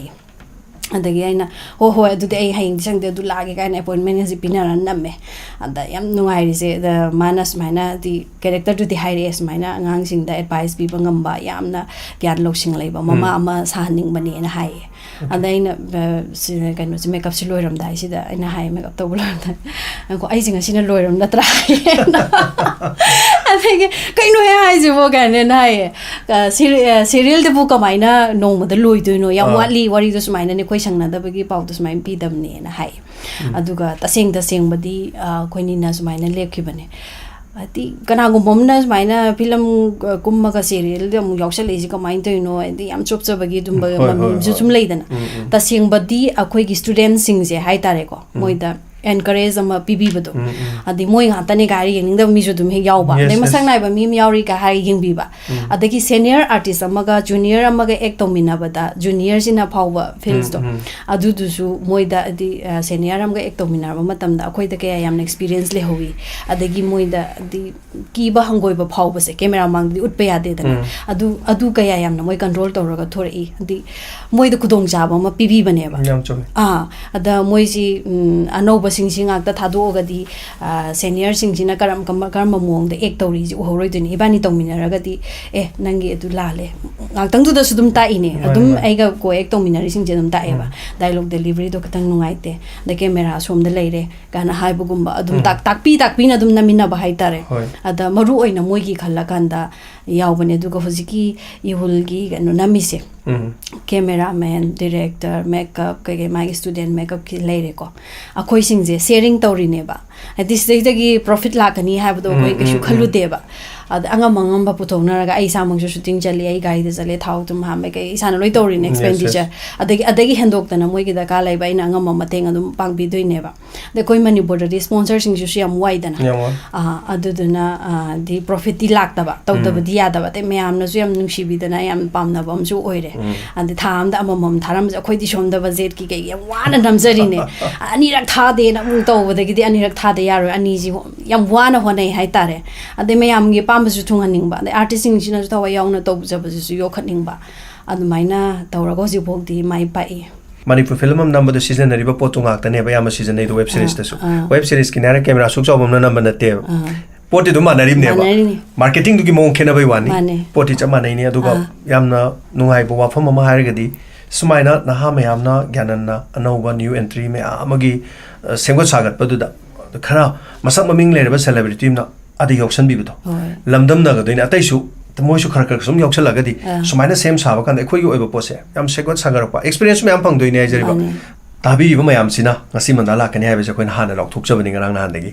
sms ngasi याम फंगे थाबिरकपसि विद्यारानी खोंजोमदगी दुम थाबिरकपनि अदुगा जेमंदा वांग मतंग हंगजेगे मदुदि अतोप Ming अमा युमदा कौनबा अतोप Ming अमा लेबिब्रा मंदा से दुम कौबिब्रा मसी अदुगा कबुले फिल्म की doctor कौबा लाकपगी dialogue tuga to biramon haibire ani ne haibire phose do ngasagi yum da nickname amga le bibra sini adu kowra gadi kari ming oina kobige aigi nickname se laye yum da benau kowe le kai de imung munung na di ibema na dumaina kowe aduga kabuk le film gi doctor kowa chatpagi sin gi dialogue tu de ningsing jadre yamna kuiraba oiga sahi tara muki mamangi oigi baga aina prepare torakta ba haitare thagachari vidyarani aduga mathangi amulo khachagi mathangi da ai thiam konjindagi anjali hangjaning ba wahangdi jemandana matam khara film kumba lepadu kari marumgi no amukta khangjaning singa saina di haide haijakre ofam simadi dum khumgre haijari boko adu maming apto panbiramo khoige adu tetan adum hairu kem khumbiramo anjali thiam konjindagi anjali thiam konjindagi som hangbireiba question se yamna matik chai hai tare adubu aina mamangda ngasai wari sanabada yaukrabani na makoktai tabibada adum kangbirani na haijage thagachari aduga chinglemba asem langmaidong dagini aduga chemanda se hana ekoina angang oiringe da ukhibadagi haujikne hena naha mali masibu kari gino mukta haibiramoi kari na compliment thagat bibani kari ne na haibidori chinglemba asem langmaidong dagi aina adi hanhana thagachari maramdi ai bo hoju phawa yam phajana ubibagi haitare thagachari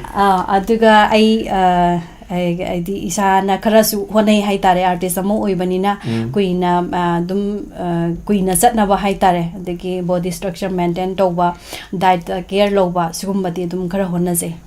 isanoi khatana ba hotana ba je dum maintain towen habi bene duga ichan manda punsigi oina film amadi masida art to ina pandam se dum thambirabra haibadi atoppa pandam kari lebiribage haidana premjit hairok tagi hangbire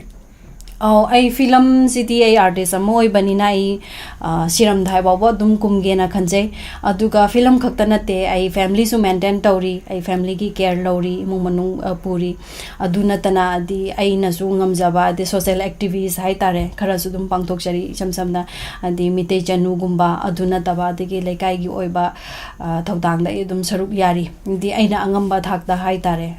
aina hingai da sibokti torumge aina khanba personal oiba nataba adi akoigi state ki oiro degi hingingai de mioiba mana tawba yaba thabak di dum paikachari haitare mathang dam lokachari basina chemanda bo han mada nolokpa uchari eduga chemanda gi maithong setorokpa pijol pomnamak loinamak ipak tapak sei aduga loinamak su phajei ichanda chane masima thiri haibe yaudi masibu karam tobono muktang haibiramba yagadra irengpandagi Dinachandra mayingbamna haibirakpani thagat pirangni dressing set paji pakta paksai phajai na haibirakpani Dinachandra Dinachandra yam nungaijai wahangje de hangbirakpa aduga wahang ne haina soina logjate aibu yam thagat pibane haina logjai yengba hairaga phajai haibadune yengba haitragadi nungsidragadi setorokpa jathorokpa kudimok phajaroi paksuppa oi madu haijage Matang na mulok charibasina mandalay magi mafamda wahang matang hangjari madudi ngasi pawbada mandana film da khongda birakpa matamda top pa maitei nupi amagi gun amada adumak loina jabugumba amakhak ujai masibu karamna tawbujano simatang hangjagi wangjing bazar dagi RK Sophia RK Sophia yam nungaijai masi mi ayambana su di hangakpasu yawe duga nungi oiba de nungdasu tum hangningaga leba mayamam su yarongani na khale masi aina akhoi imung manung se akhoi मितैगी चनाबिदा यामना पामजरकपा हाइतारे इंदे मरा अमा Hindu धर्मदा lining लाइसोलजिदा लुखिबा मयाम अमा यावरगसु अखोइगी इमुंगजिदि दुम मितैगिनी ना दुम लैरकपा अतै पिइङैदगी अइना होजिक बन्दा lemma गाइना हापिसे अंगांग ओइरिङैदगी ऐदि चनुजे दुम हापेएबा अइना होजिक युम बालेना लैमम ओन्थोकपने अदगी मितै चेरावबगसे अनिगा थोइदना बन्दा गौरगिदा अयाबा लोइ लाउनारमे अते लेकाय अखोइ लेकाय दुजु अयाबा 99% गौरगिदा लाउदोइने अखोइगी इमुंग खक्ता 1% ओइना हाइतारे अखोइ इमुंग खक्ता मैतै चेरावबसिदा अदुमाइना लाउरे इमुंग मनुंगदगी इदे यावरकबा हाइतारे अदुगी अखोइगी चटनाबी ngaakpagi कनोसे इदे यावरकबा अमसु लेजे दुगा अखोइगी आइंगोनजिदा कै हाइदुनो इसागी इपुरुकी अइना तौगदबा इथौनीना खंजाबा अमसु लेबा दगी अमुक अइना कॉलेज लाइफ तसु अमुक अइना लौरिबा सब्जेक्ट सिसु अमुक मणिपुरी ओइबा अदुगा यामना मरी लेनारागा अदुम चटखिबा नेना हाइजनिंगे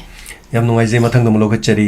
यंगखोम सुबोल मैतै काकचिंग सुमांग लेकाइदगी थाबिरकपने SMS अदुगा इचेमा फिल्म कुंबा लेपखरबरा अदुगा करम फिल्म नंबिरिबगे अमसुंग निंगोल चाकोब कुमहैगी ममांगदा फिल्म पुथोकपिगदब लेबिब्रा अदुगा चेमा मंदाना अमुक्ता हाइबिरो अदुगा अरोइबोइना फिल्म लालसिपनगी डायलॉग अमतंग तोबिरमलबदी अमना नुंगाइजगनी चेमाबु थागचरी मतम पुनमक्ता नुंगाइ फबो बिउ हाइना हाइबिरे काकसिंगदगी सुबोल काकसिंगदगी सुबोल यम नुंगाइजे आइसे अनोबा प्रोजेक्ट पाइकटपदी लेजदे फिल्मगी ओइना चाको मयादा रिलीज तौगदबा फिल्म जु लेजदे हादी आई ममांगदसु मयाम अमा वरि सनाग्रे फिल्म लौदबगी मतंगदा अदुम हौबदगी ताबिरो अदुगा आई लालसिपलगी डायलॉग से आई निजंग जद्रे याम कुइरबा ओइबगी हाइदी करंबा फिल्म गी हांगकदोइनो जुजु खंगदमि नैना सेम साजा होद्रे मतंग जाबदा अमु अदुम आई कुदोंग जाबा याम नुंगाइजे अदुगा मथंगदा लोगचरिबा इसमेससिना कनाना फिल्म असि फिल्म गी लमदा पुशन बिरकपनो अदुगा आई सागिमिंग दिव्या इरम सिफाई दिव्या इरम सिफाई आई इसाजे आईगी बाबाजेजु थिएटर आर्टिस्ट होइबा स्क्रिप्ट राइटर सु होइबा अंदगी थिएटर की डायरेक्टर सु होय अदुदा बाबागी खुथांगदगी बाबागा तिनाबा कलेक्सिंग गा तौरगा अंति खुदोंग चाबसे फंगिबने हाइजके मथंग लोकचरिबा सिना सापम एनेश्वरी थवालनिंगोबमदगिनी हाइनबा लई लीरगा फजबदी ngaani अदुबु लीरगा फजबसी इचे मंदा ओइरमले इचे मंदाना चही क्या सुरकपदगी फिल्म गी लंबिदा खोंगदाबा होरकपगे अमदी तुंगी पुंसीदा फिल्म गी लाइन असिदा अदुमक लेबिगे हाइना खनबिब्रा डायरेक्टर गुंबा ओइबिनिंगबा हाइबगी वखनगा लेबिब्रा अदुगा नंगना ममा ओइबिउ हाइबा फिल्म मस्तगी डायलॉग मतेक अमतंग तोबिरमलबदी नुंगाइजगनी थौबालनिंगोममदगी सापमेनेसोरे ममांगदा खुंगिबा क्वेश्चन खरसु यावरे अदगी आई फिल्म से अदुम कयानी सिसु अदुम खुंगरे हाइता अदु लीरा फजबजी से मदा खतनी लीरागा फजबगी मतंग सिमा आई खुमजरगे आई सी आर्टिस्ट अमा ओइबगी सु यामना चावबा कुदोंग चाबा मा इंगोंदा फंगेना हाइजगे आई नो जिबाव मयामना नुंसिबिरगा लेबा अदगी फिजिकली अदगी मेंटली दुम कंट्रोल तोरगा लेरे से आर्टिस्ट अमगी यामना चावबा थौदांग अमा लवे हाइजनिंगी अदि आई फिल्म जी पामजबनीना फिल्म जी मखाताना दुम chathaba yanabagida honagiba haitare aduga mari lenana adi health is well gaina haina bado de hakjang baradi pumna magni haibasida su aina follow tawraga chachabadagi ne haijani mai sem sarga lei aduga director gumba oi bigen haibagi hai ngasai su khitang budi dum haigre sima aduga nang mama oi biu haibagi amasiga nangna mama obiu film gi se dialogue ai am pam jaba ma lei kano gi da olen jida kaina kat le ko kaina kat la kan jida ani rak shuba amuk moi gi mlon na bagi mari mata sina amuka amuk okta bini ne inu babu sale ga na to bagi matang ma lei adai du da ko gi dan jam mama mem ma se mawon da chei bagi matang ma yawbane aina se yam pamjagi kharati latka do male dialogue se ai kitang mate me to ai khara to chege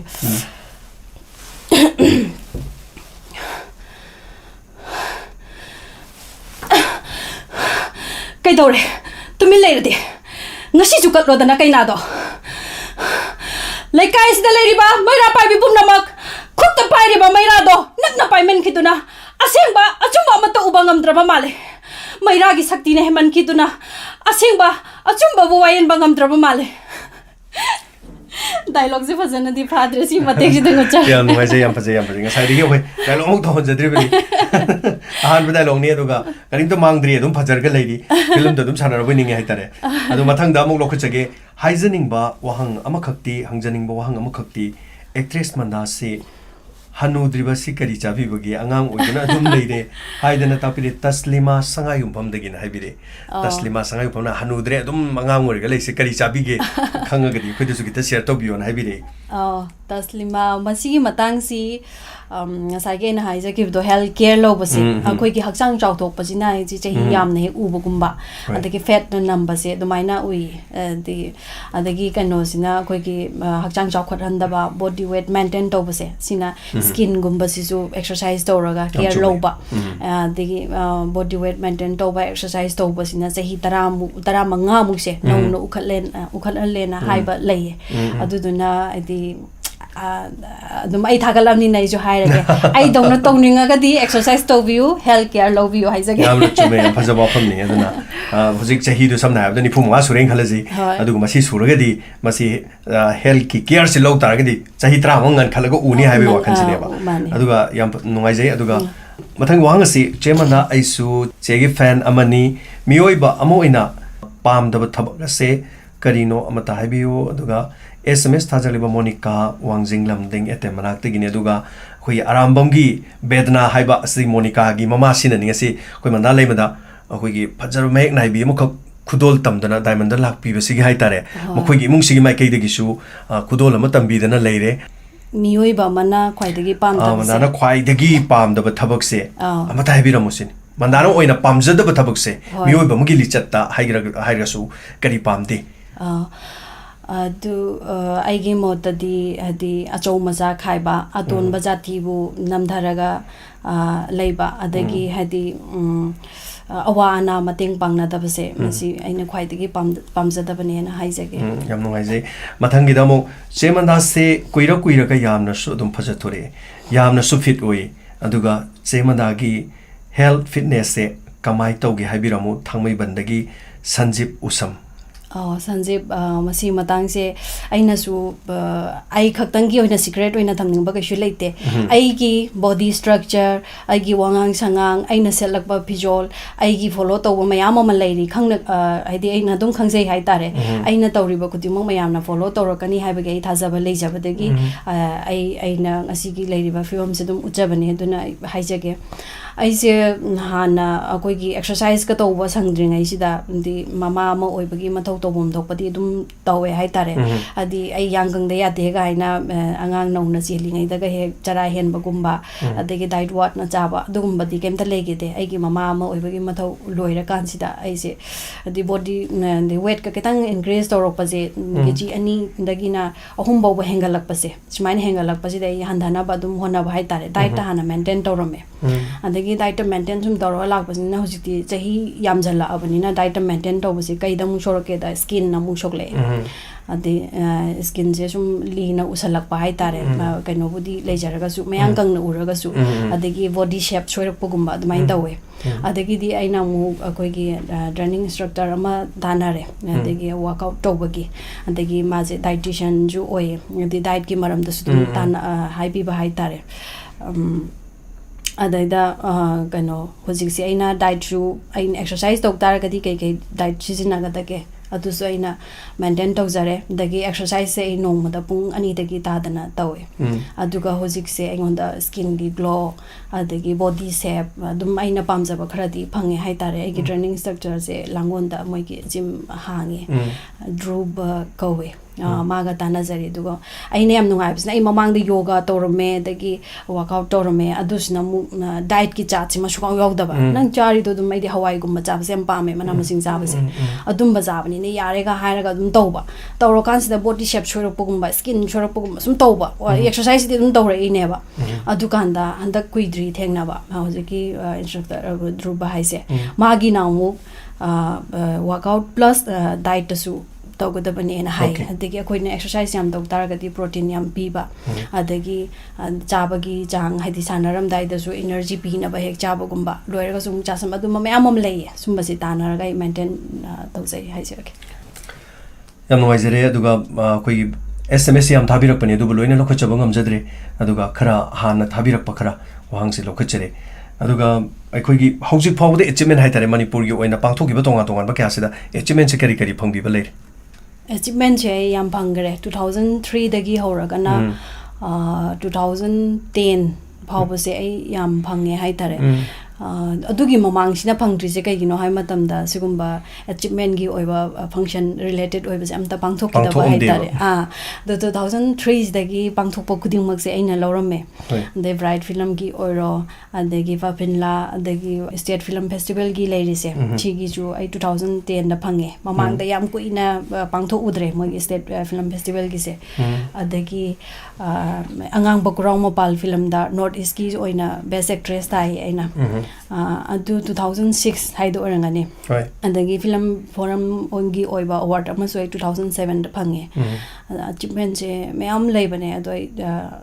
di loinamak haibadi ngamdre 2003 dagi na 2010 bhawa aina yum palaga break lowring ga matungda amuk kumbada su kabuklei film sida su mu phangi bane